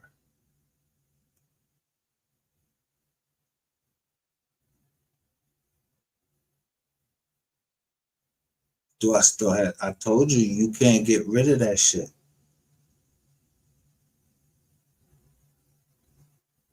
So whoever was choking her, I asked her, was she okay?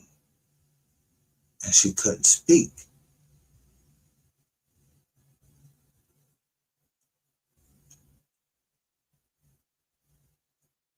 This nigga think I don't know.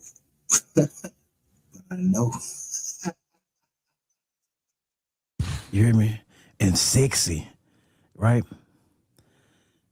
I even helped her get a house, everything, until I went through her phone and realized this girl do for a living. Really? Man, so I asked her for my money back. Listen, now, Adam, I asked for my money back because you forgot I'm Tinder dick. I found out she was somebody else. And she was recording it off her phone.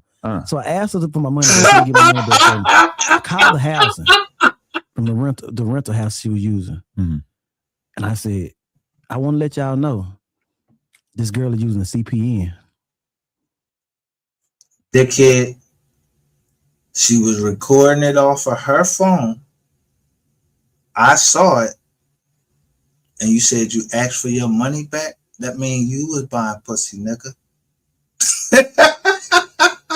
You was choking her. And then you brought up the CPN.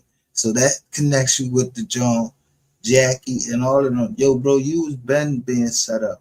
You's a big retarded motherfucker. Look at your hair. It's extra big for a big brain that don't have nothing in it. You're a retard.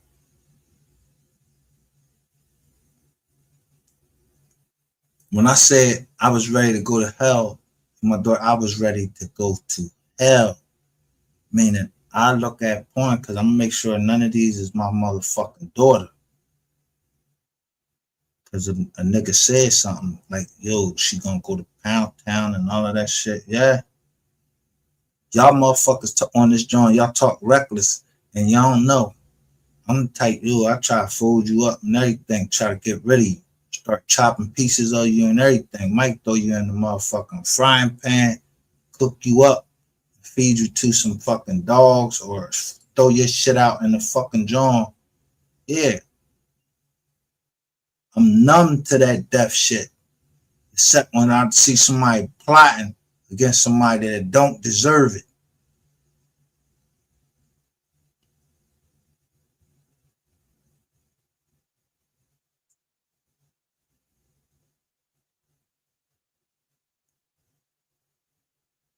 Yeah, you want to make a motherfucker feel the type of pain that somebody else had to feel. The whole family that lost MO3. If they can't get at this nigga and I got at him, just because what he said out his mouth about me, but you said a lot of shit about 3. Yeah, I'm gonna make you suffer. Yeah, your fucking fingernails. Yeah, them the first thing. I'm gonna snatch them bitches out. Yeah, I'm gonna see how long you last. Ratchet TV. See, his problem was he didn't tell you about my plans for when we went down South Carolina. I wasn't fucking playing. He didn't tell you how I moved down there. Cause he was too tender dick like you. He worried about if I smashed some woman down there. Yeah, he dick watching. I had to save him because somebody put something in his ass. Wasn't the fuck me. You know, I still got the documents where it showed that you called my phone and asked for help. I put you on the stand. I put any of you niggas on the stand. I done put the money up. Y'all should have been grabbed the money if you like the money. If you had the tape, I show you the picture of the girl and it shows the play button.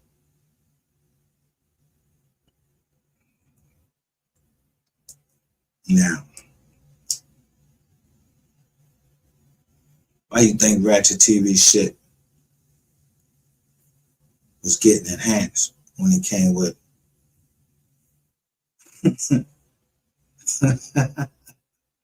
he was buying pussy cross lines. The Mann Act, nigga. You don't know the Mann Act is? Yeah, going across state lines to buy pussy. Yeah, ain't no fucking money. I don't know what you're talking about. Me, ain't no money across no motherfucking hands like I was trying to buy no pussy, bro. I don't know what you was talking about. I don't know why you told them people that. Whoever the fuck you told or who you was trying to tell that shit to. Yeah, I don't have to pay for no pussy.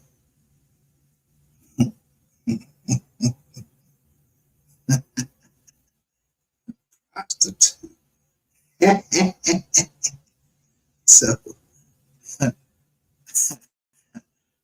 So he said I paid for a prostitute. Went back to Philly. Okay, back down there and seen the prostitute again. Went back down there. Then showed myself in Greenville. No, you said somebody was missing down there, nigga. I'm still going off of what you said. Somebody was missing down there.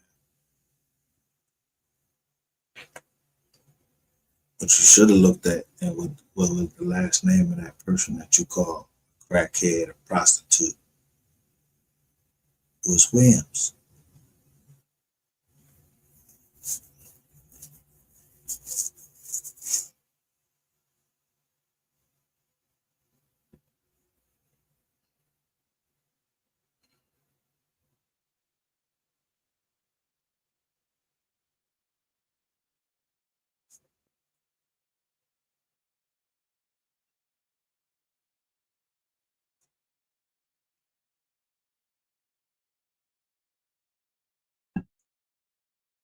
Now it's Jasmine Crockett in the Southern District of yeah, I'm gonna make it hot for all you motherfuckers in the MO3 sector. I'm just making it hot.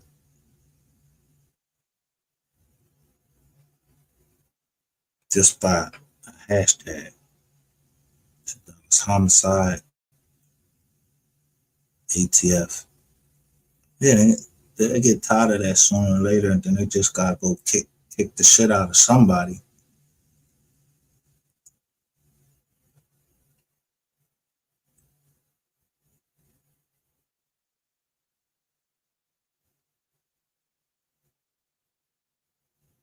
But I ain't even had to do that because they was already on y'all.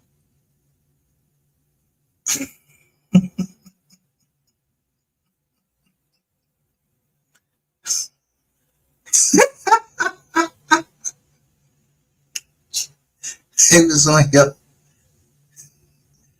Look, listen, finish listening at y'all boss.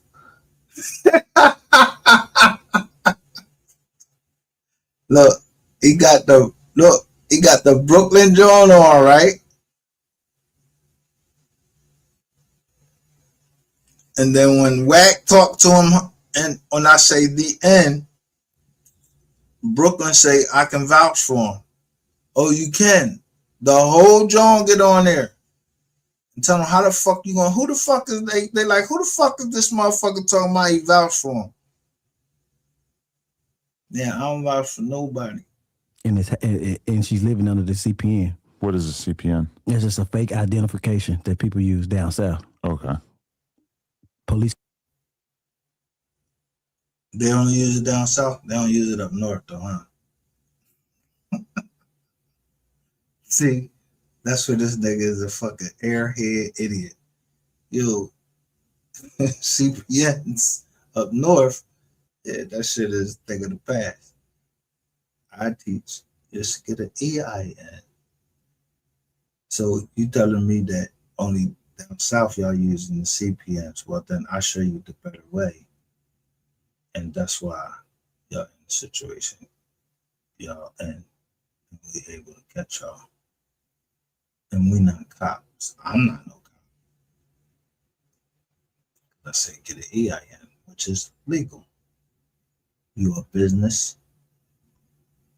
So somebody tell you to get a CPN, yeah, that might be the thing because you're trying to, because out and everything. So you don't want, you trying to get up in this apartment real quick and everything. But nah, use your EIN in your name. That's the same as it appears on your driver's license. Sole proprietor, W-9, legally, and you pay your taxes. CPN, you trying to get away with something.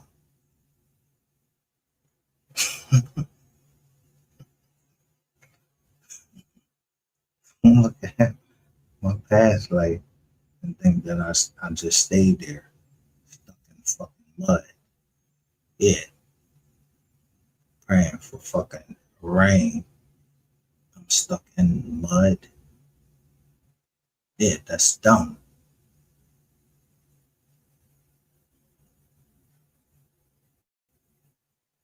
That's why I can clown this clown, because all the shit that he did, he talking about, been there and done that.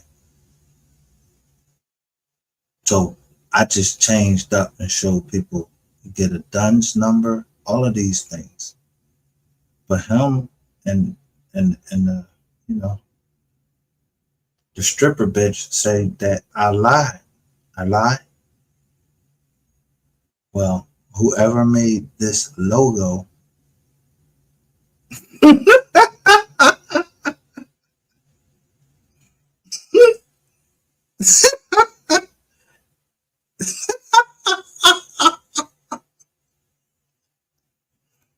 whoever made this logo, I think they know better. And the person that made this logo, I'll say they in the Tennessee area. I don't know who they work for out there in Tennessee.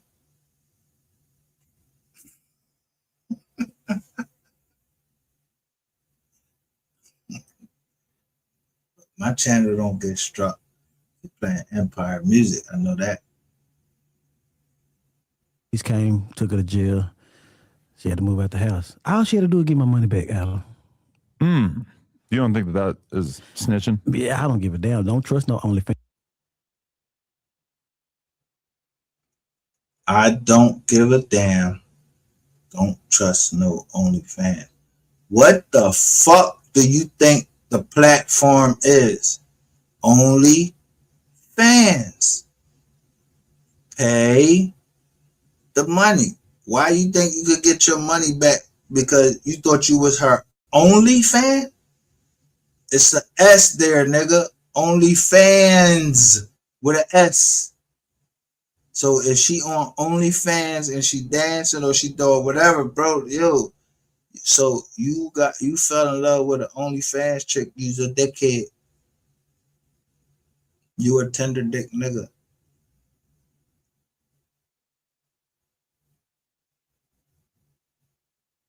Yeah, what you thought you was gonna make her whole and make her want to become a wife. You don't even want a fucking wife. You already, first of all, you already telling this white man that you fucking, yeah. You on the back page. He don't. How he know about back page? You telling him about the back page, John? Like, yo, where jokers go? You giving him like where to go to look for shit. You don't know if he a cop. Not saying Adam is a cop, but if he a cop, you telling him where to get out and you know what I mean, where the pizzoint to without him ever telling, because you right up here on this big ass screen and you telling it all yourself for free. The big dickhead. You the donkey of the fucking century. And you got people that follow behind you and think that you're doing something ingenuous. You're not doing anything ingenuous. You're being a fucking rat, and they're being rats behind you. Rats breed rats, rats hang around rats, everything.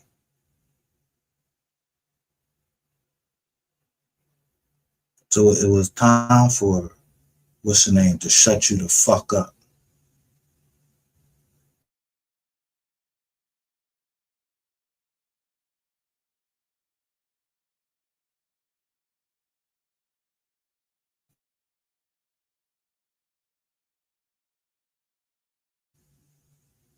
Fans, because what she did, it took my money and go somebody else. That's aggravated robbery. But that sounds like it's kind of like a whole different level because she's kind of doing like it's almost like identity fraud. Yeah, that's what it was. She's like or the lover boy method, but it's the opposite. It's the lover girl method. Yeah, where you like act like you're in love with the girl in order to like get them to basically like be under your control. Like I feel like a girl doing that's kind of like a different thing. That's aggravated robbery. Yeah, that's aggravated robbery. That's crazy. I would have thought that you were like a married man, all settled down and everything. No, not this business we got. No, man, ain't no woman gonna marry somebody in this business. Really? I mean, you'll be out. If a woman married someone in this business right now, she only around for your money.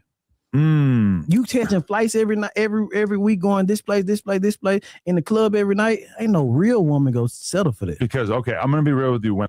So you just told Adam, who I don't know if Ghazi is behind this wall or anything like that. I don't know what no jumper is, but you just told Adam this is in what year? December 16th, 2023. What y'all fighting? For the Masters. Your dumbass is sitting up here talking about, yeah, ain't no woman gonna marry. So you basically telling on the whole conspiracy that, yeah, nigga, how did you get on? How did your black ass that don't like black women, they dumb and everything, how did you get on to the estate? You use some what you call dumb black women and got Miss Nicole off the estate so you could do what you wanted to do, which was rob it, loot it, piss on his grave. You ain't supposed to get no more money, nigga. You ain't even had nothing in writing. Don't nobody even fucking know you. Don't nobody know rainwater. You think you exude some fucking power? Fucking Whack 100 told you, yo, your fucking pen don't fucking write no budgets. So you got your fucking charm, Legendary Records. When you get it, the same year I created like one of my fucking 20th, 30th, or 40th fucking LLCs. And then I became We Are the Receipts off that same joint. And it started off with your boy getting knocked out in the motherfucking ring. Second round. Off a jab. And then I just start going after you.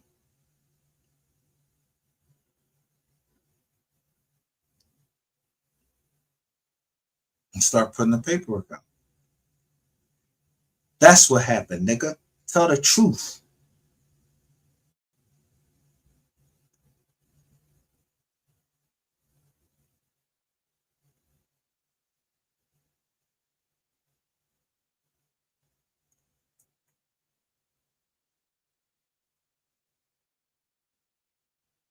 You niggas is talking because clicks and views is all y'all care about. So I just use the shorts to get the clicks and the views. The shorts. They ain't want to hear what I was talking about when I'm talking on here for this long ass time.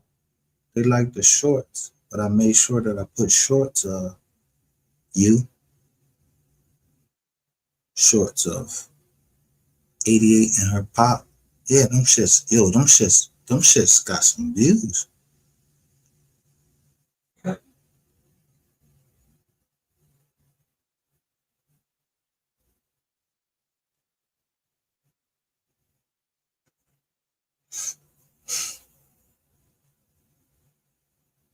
But you gonna learn one day, youngin'. Wack told you going John. I'm not trying to send you to jail, Wack. Or Wack 100 said you gonna listen if you ain't know that he pushed the Bobby Billions joint, yeah, the outside joint, and you ain't know that it was in parentheses. Bro, you saying you went to college? You don't know what the parentheses is, and you wasn't privy to certain information because don't nobody want to talk to your little dirty fucking ass. You a fucking rat. Ain't nobody trying to go to jail behind you, especially niggas that's higher than you. They ain't trying to go to jail. They're gonna let you go to jail. I'm gonna help you get there, or I'm gonna help you get to hell.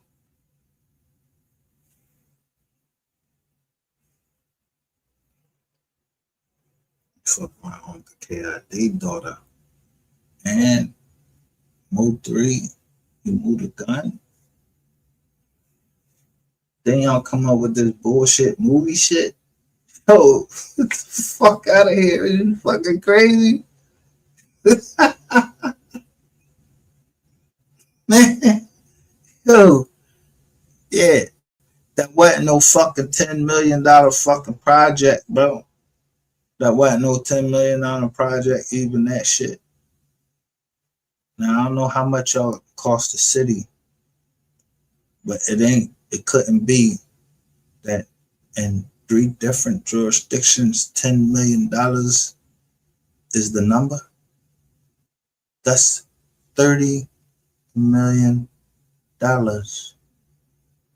So you go look down at Zeus Network, he got a SA charge for $33 million. Somebody named Zeus didn't come sit up in this chat, just sat here. Didn't say nothing else, just sat here. Because, I'm not lying. He had an SA charge for $33 million.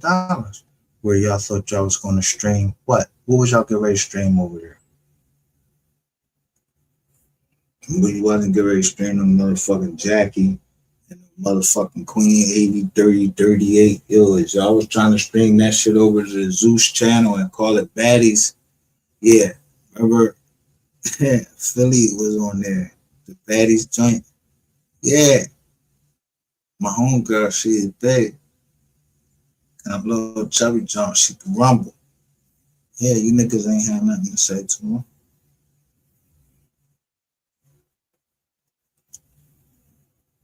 Yeah, the baddies. Yeah, niggas mixing business with pleasure with the baddies. It fell.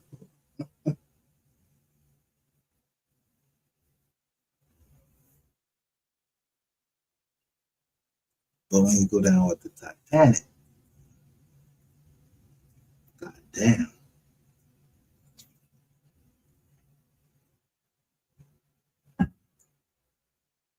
Now, the Titanic's allegedly hit an iceberg, but they said it was on fire from the beginning. I don't know who they is.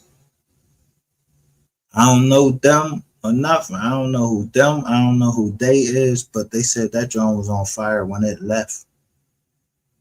It left too soon.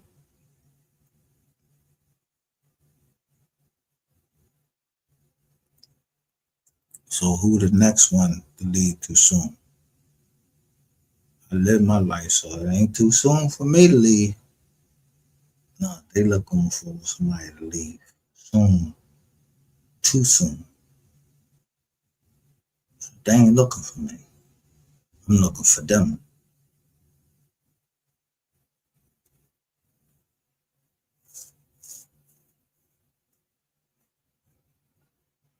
Cause you playing with my daughter, trying to make her a target, and she didn't do nothing.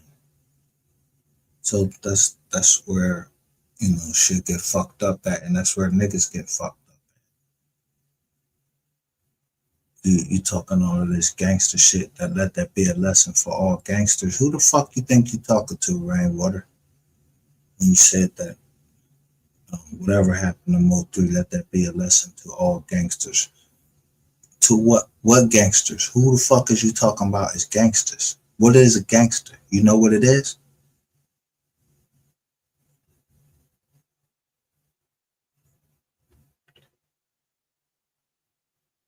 You don't know the first thing about fucking being a gangster, because a gangster don't, you know what I mean? Just like a CEO, he don't call himself a CEO. Duh, CEO. I told you he was corny. I told everybody he was corny from the beginning. I don't want to be known as no CEO.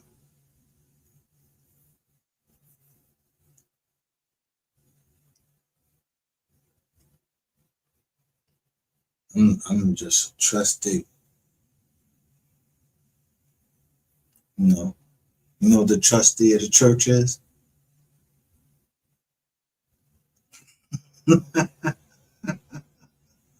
I'm the trustee of the trust.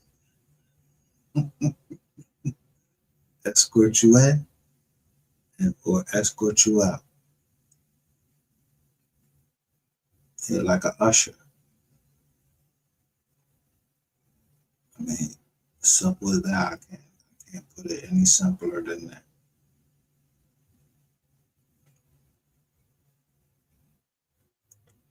But the one thing trustee do is make sure that that money be right. So, money that the trust lost, I need that back. Or, yeah, I'm gonna put an insurance policy on you, and you won't come up missing. I'm about to start dropping insurance policies on motherfuckers and have an insurable interest. That's why I named it the MO3 sector training center.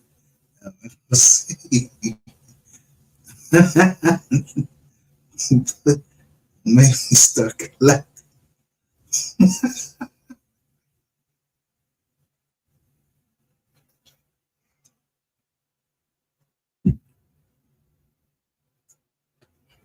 You know the thing about investing in people, you gotta trust them. I don't trust you, but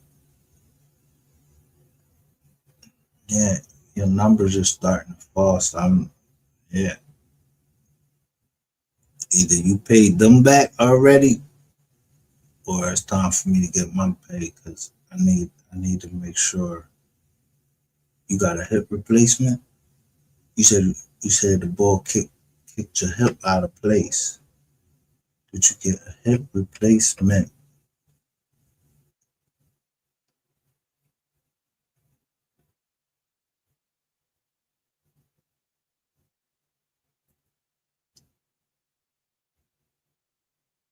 That's called corporate.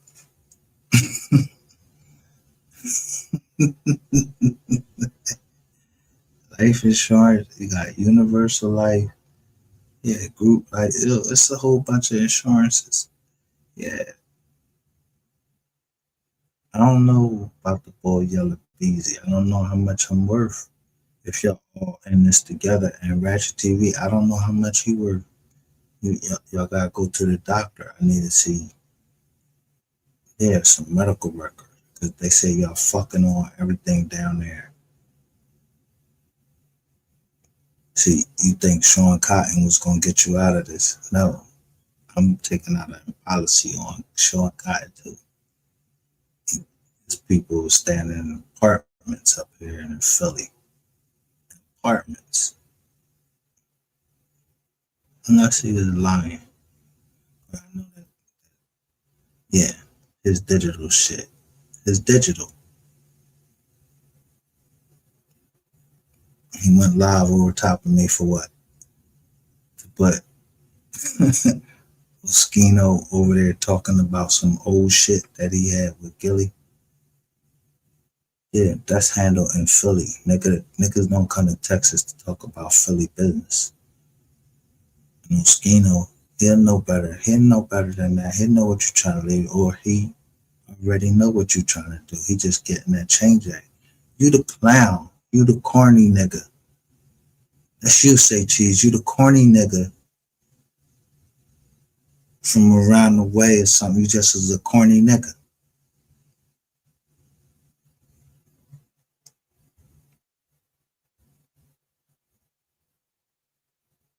And you let your sister get beat up by Earl Spence and you ain't said shit or did shit. Took her phone and everything. So she went to her girlfriend and like, yo, that's your sister, your cousin? I don't know. You got the same last name. How you got two Cottons down there involved in the same fucking shit? The same group. And y'all not related? Sean Cotton, you don't want me to get on your ass for real.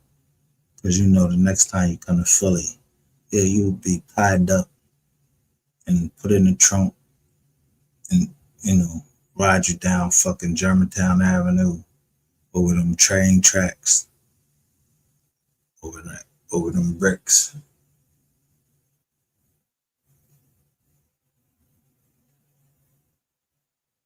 Because you can't deliver on what you promised in Oklahoma.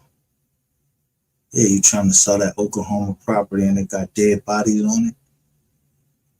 No, don't nobody want that property. What fucking dead bodies is on there, bro? Is they marked? Is that shit marked?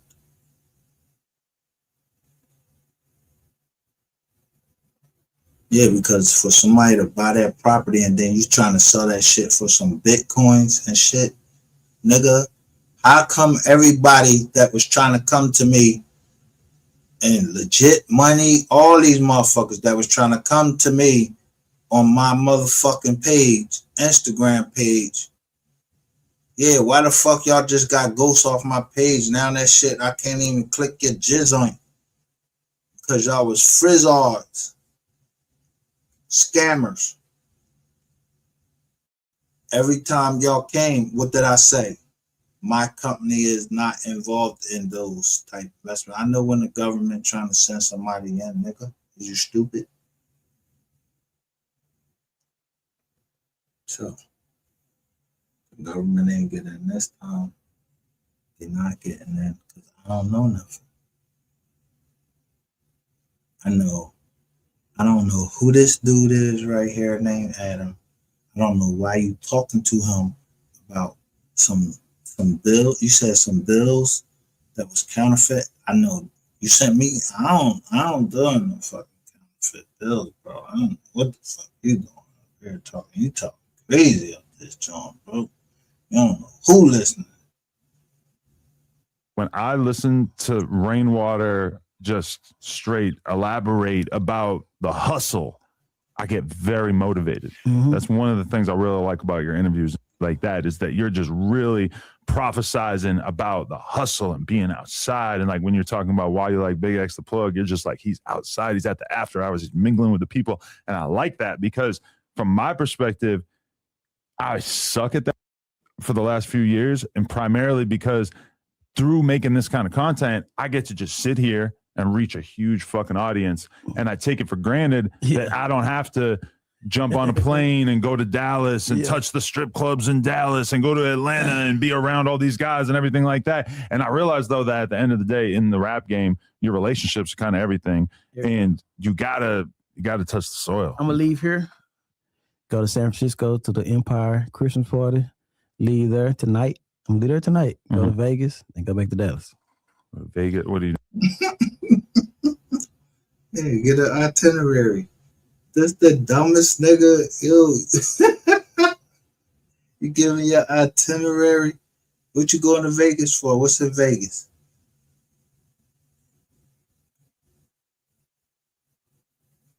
You about the dirtiest, dumbest nigga that all of them plane flights, they cost money and everything.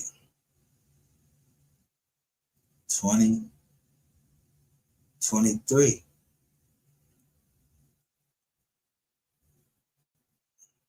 Now, you going on a jet or you going on American Airlines? Huh? Who paying for all your fucking trips to go to a Christmas party and all of that shit before Empire realizes, you're not gonna be able to deliver on what you said he was gonna be able to deliver on, and then you got all fucking hype and let somebody get you out your body, and you said, and it was whack 100, and you came right out and said that you told them to hurry up and sign 3 after he had died. So who has that phone? You motherfucker. You got the phone. Just why I ain't never show it. I want you to know that I got you. That I'm about to just strangle you to death. To the last minute.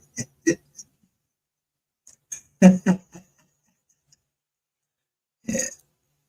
Until you can't breathe no more. You doing Vegas? I'm getting ready for Super Bowl. Oh, okay. People forgot about Super I don't even know that that's happening until like the day before. Why don't you go from city to city and do a live podcast and charge $40 to get in? We've done that. It's all right. What you think about Big X? He's tight. He's obese, but he's a good rapper. He a good rapper? Yeah. Do you remember the day MO3 was here at the other building? Okay, so that's what I was going to ask. Were you there that day? Yeah. Okay. Then Dolph and Keegan came? Yes. And I always tell people. Who he said came? Dolph and Key Glock.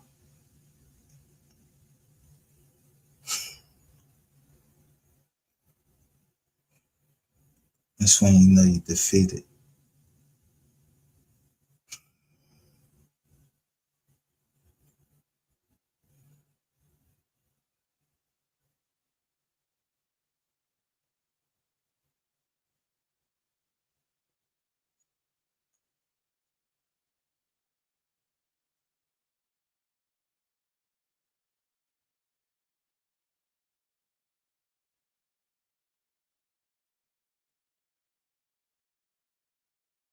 Now I don't know Young Dog, and I don't know Key Glock.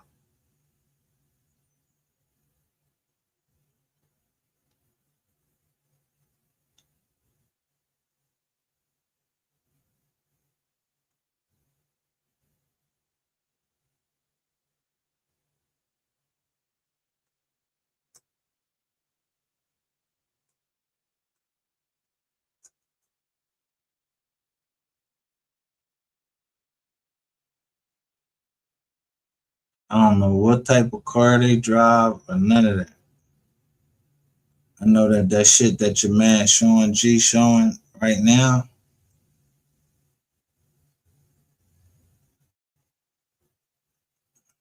He said when he talked to 3, when did he get? He said he was showing the time that he was talking to 3, that he just got the Camaro or something. I don't know. Whatever, one of them muscle cars or some shit like that.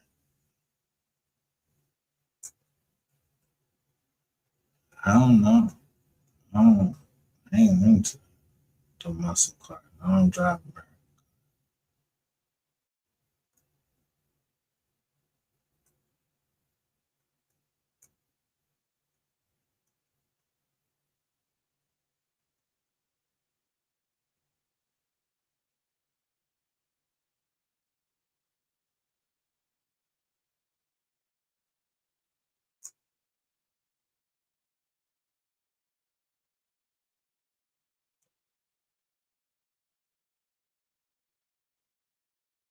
I don't know Key Glock. I don't know him. I don't know nothing about no NASCAR. I don't like them shits. I don't go to them shit.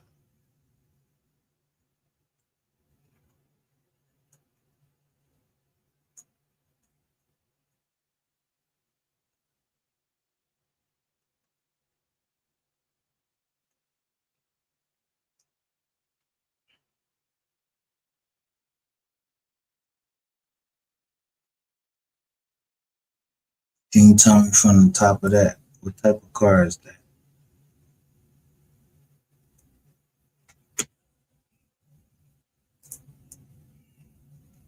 Anybody. There's 7 people in here. Somebody come tell me what type of car that, and you can see the trees back there. Where is that? I don't know where that is or none of that. Car look familiar, but I blew it up so you can't see it because I don't want.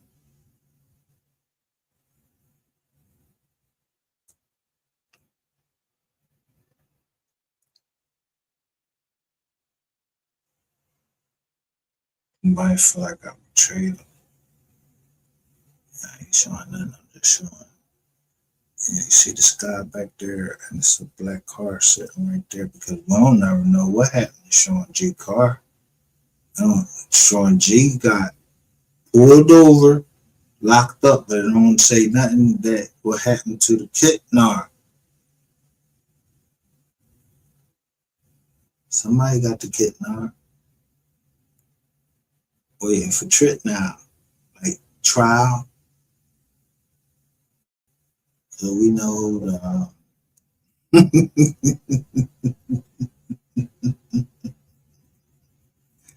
Who the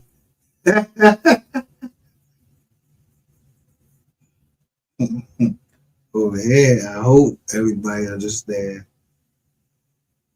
what I'm showing.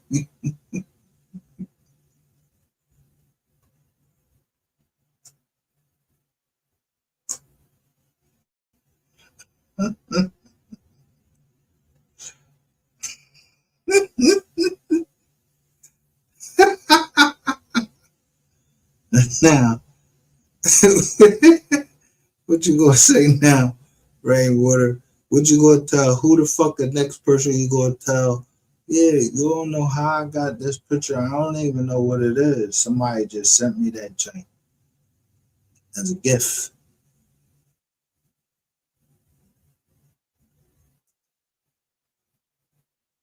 I don't know. I just seen a black car went right inside, right on that expressway. I don't know who it was or whatever. You just said Key Glock and Dolph and you talking about 3 Key Glock all in the same joint. And then guess what?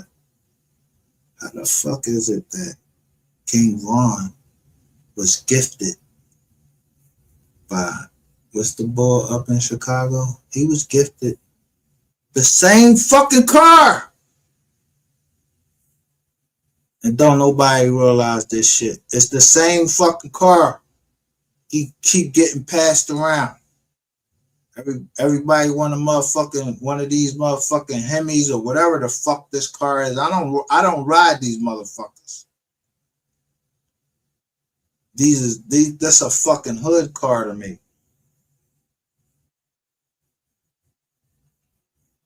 Do I look like I'd be a CEO or something riding around in this shit? Fuck no.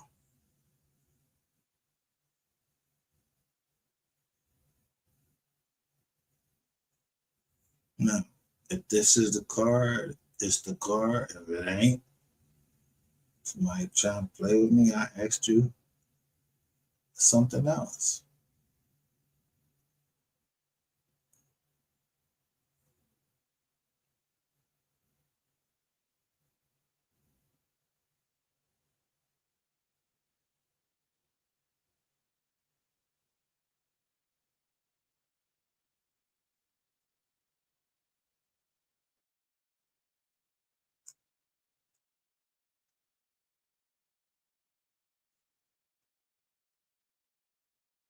Does anybody know this street?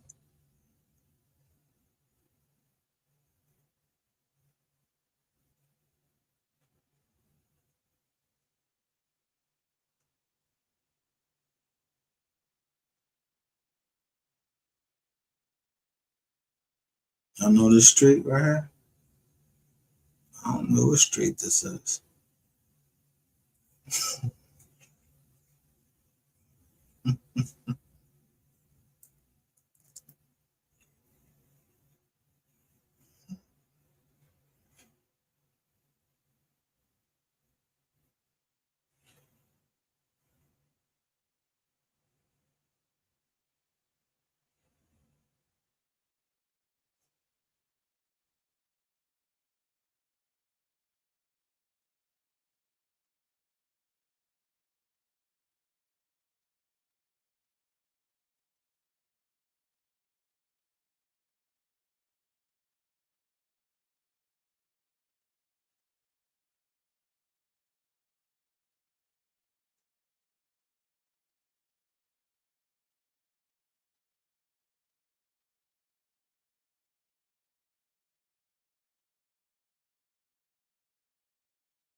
Next, did you know this bank right here?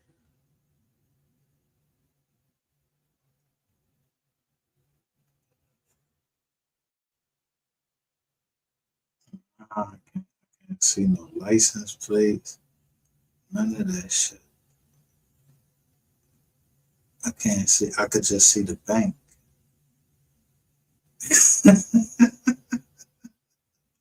Say commercial. You know this bank?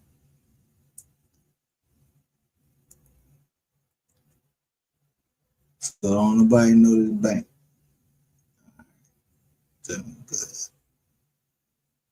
I don't know it either.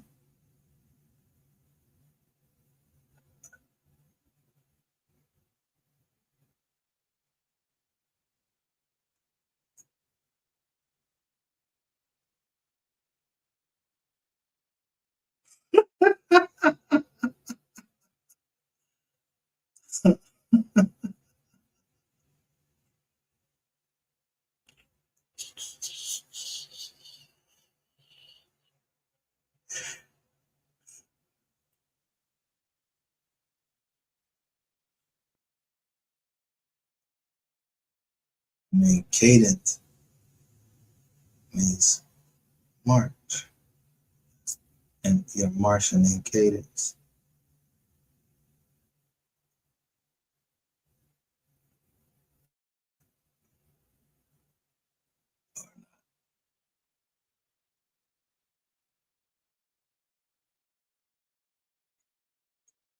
MO3's already pretty big at that point, but he was a huge Dolph fan. And I mentioned to him that Dolph was about to come in and do the interview next, and Dolph and Key Glock were running late. But then so MO3 just stuck around and was like pretty hyped to take a picture with him. And so it was kind of tight to see him on more of like a fan level, because he was just such a Dolph fan that he was just really. Yeah, nobody knew that, but you. I always wondered that you remembered it. I think we stayed an extra 40 minutes. Yeah. And Dolph pulled up in the back. He was like, "There you go." Out. He was. And then you fast forward like 2 years and they're both gone. I know. It's fucking terrible. It's the streets. They blame Empire, but they're stupid. So crazy. I mean, Empire, if anything, they just take their chances, or their business model incorporates a lot of dudes who are high risk, let's say. Right. Because nobody else would take a risk on MO3. You could do the same thing with me. You could post a picture of me with like 50 rappers who died. Those are the dudes that I interview oftentimes are the ones who are kind of out there taking risks. Damn. So let's be real. You laughing. You taking a risk, dickhead. It's the same thing with you.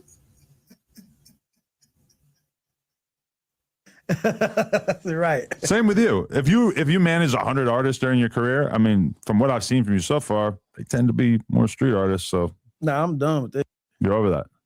I say that every time, but like I told, man, it's I rode around with Charleston White for a little bit, and it f***ed me for a year. How long was that? 2022. Why'd you roll around with him? I thought he was a good person. I thought he could help me get good with the community. Okay. And why he had to help you get good? We kicked it for a minute. We went everywhere around the world, and then I was there when he was a Soldier Boy. Then we went to where he maced him. He maced him. Then I went to Rolling Loud. Then I went to over there with Dirk, with him. And listen, I started realizing that nobody get on MO3 album for free because of Charleston White. Oh, so I try to cut ties with him. That's how I met Mama Duck. Mama Duck came to my house. I tried to cut ties with him, but then everywhere I went, everybody was like, "We're Charleston it. We're Charleston it. We're Charleston it." So I called Dewberry. I said, "Say, tell that don't mention no MO3, or I'm gonna end his whole career."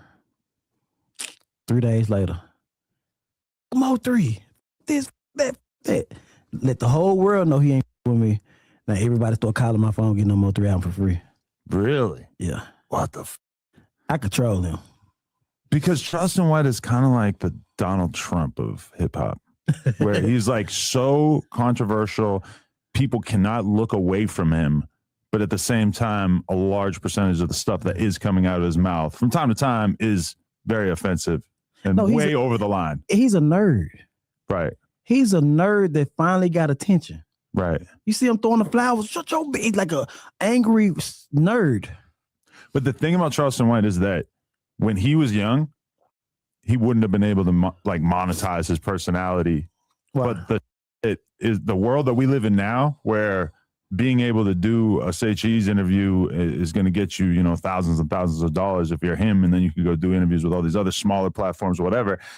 He's like really easily monetizing the fact that he's good at just coming up with takes about off the top of his head, even though he's probably not professional enough to exist in a fucking ESPN office or like do Sports Center or something more professional. Every time he get on a high platform, he himself. We get a lot of big attention. Like the Aiden, man, that was a perfect thing for him. So then he went on tour with the TK Kirkland. Like he go time. He's not used to the attention. Yeah. And what do you blame that for? You think he's just fucked up, or is it because he's like a hood dude? It's like a nerd that finally got the attention in the classroom. Have you ever seen a nerd and the teacher say, "Okay, we looking at you, a fucking nerd that thinks he's smartest. He's the smartest one in the building with them 3 cornrows in your fucking head, look like a fucking little bitch. That's some shit that niggas used to rock way back when. You's a cornball, nigga. You is a cornball."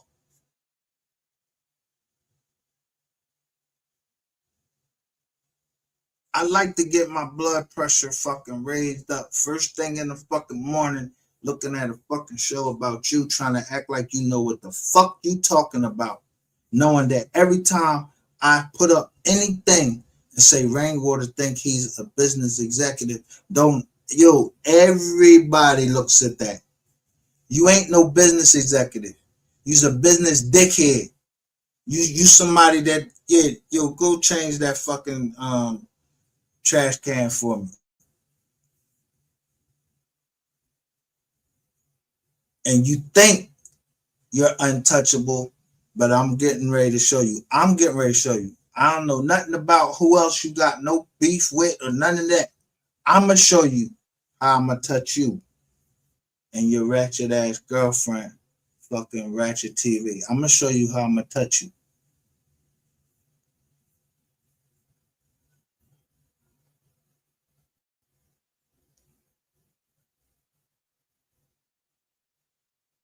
And little, what's the little bitch? Now that I know that you got a little lawyer, her name's Cece, right? I thought the Cece was the stripper. No, you got somebody named Cece. You put it through law school? I got you. You understand, right? You gonna understand who I am now. Why you should be very careful what you say out your fucking mouth. And every fucking move you make, it should be in a retreat phase. Yeah. Get dirty ass. What's his name? Sean G. Don't nobody want to hear him talk. Don't nobody want to hear your fat ass talk with them fucking big ass teeth. Because now I'm getting to them girls. Once I take Sean, what his name? Sean Ty.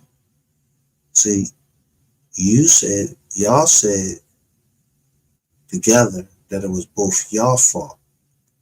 So all I gotta just get that clip that interview, present that little clip to court and show that y'all causing the death of YouTubers. And get your little dirty asses off of fucking Facebook, all of these places that you're trying to get black people killed.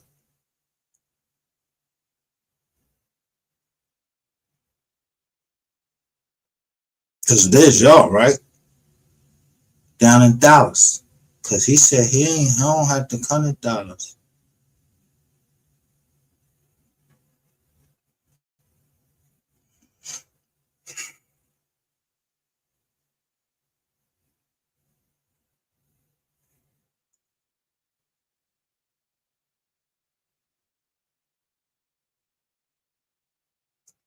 Hey, sir. Thank you for. I didn't even got to show the part when Whack coming there. Just know that you was sitting up here talking to this white man about your sex life and you told him about crimes and everything. You are a fucking rat. Wear it. Tell your mans to wear they rat crowns that they rats.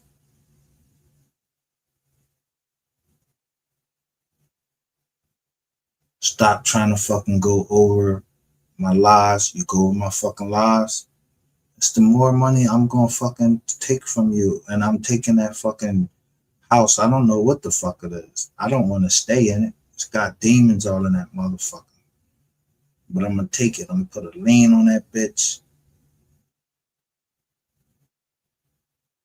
Yeah, I'm stalking you for seeing a property that I need to get. I don't know who else you are. I ain't got time for that. But you got that jack sitting right there. That's an iPhone, nigga. I know how many iPhones they took. This is in 2023. I know how many iPhones they took. That case is still open. At every store they took it from. Flower Mound is where you stay at. Rent is somewhere where you stay at.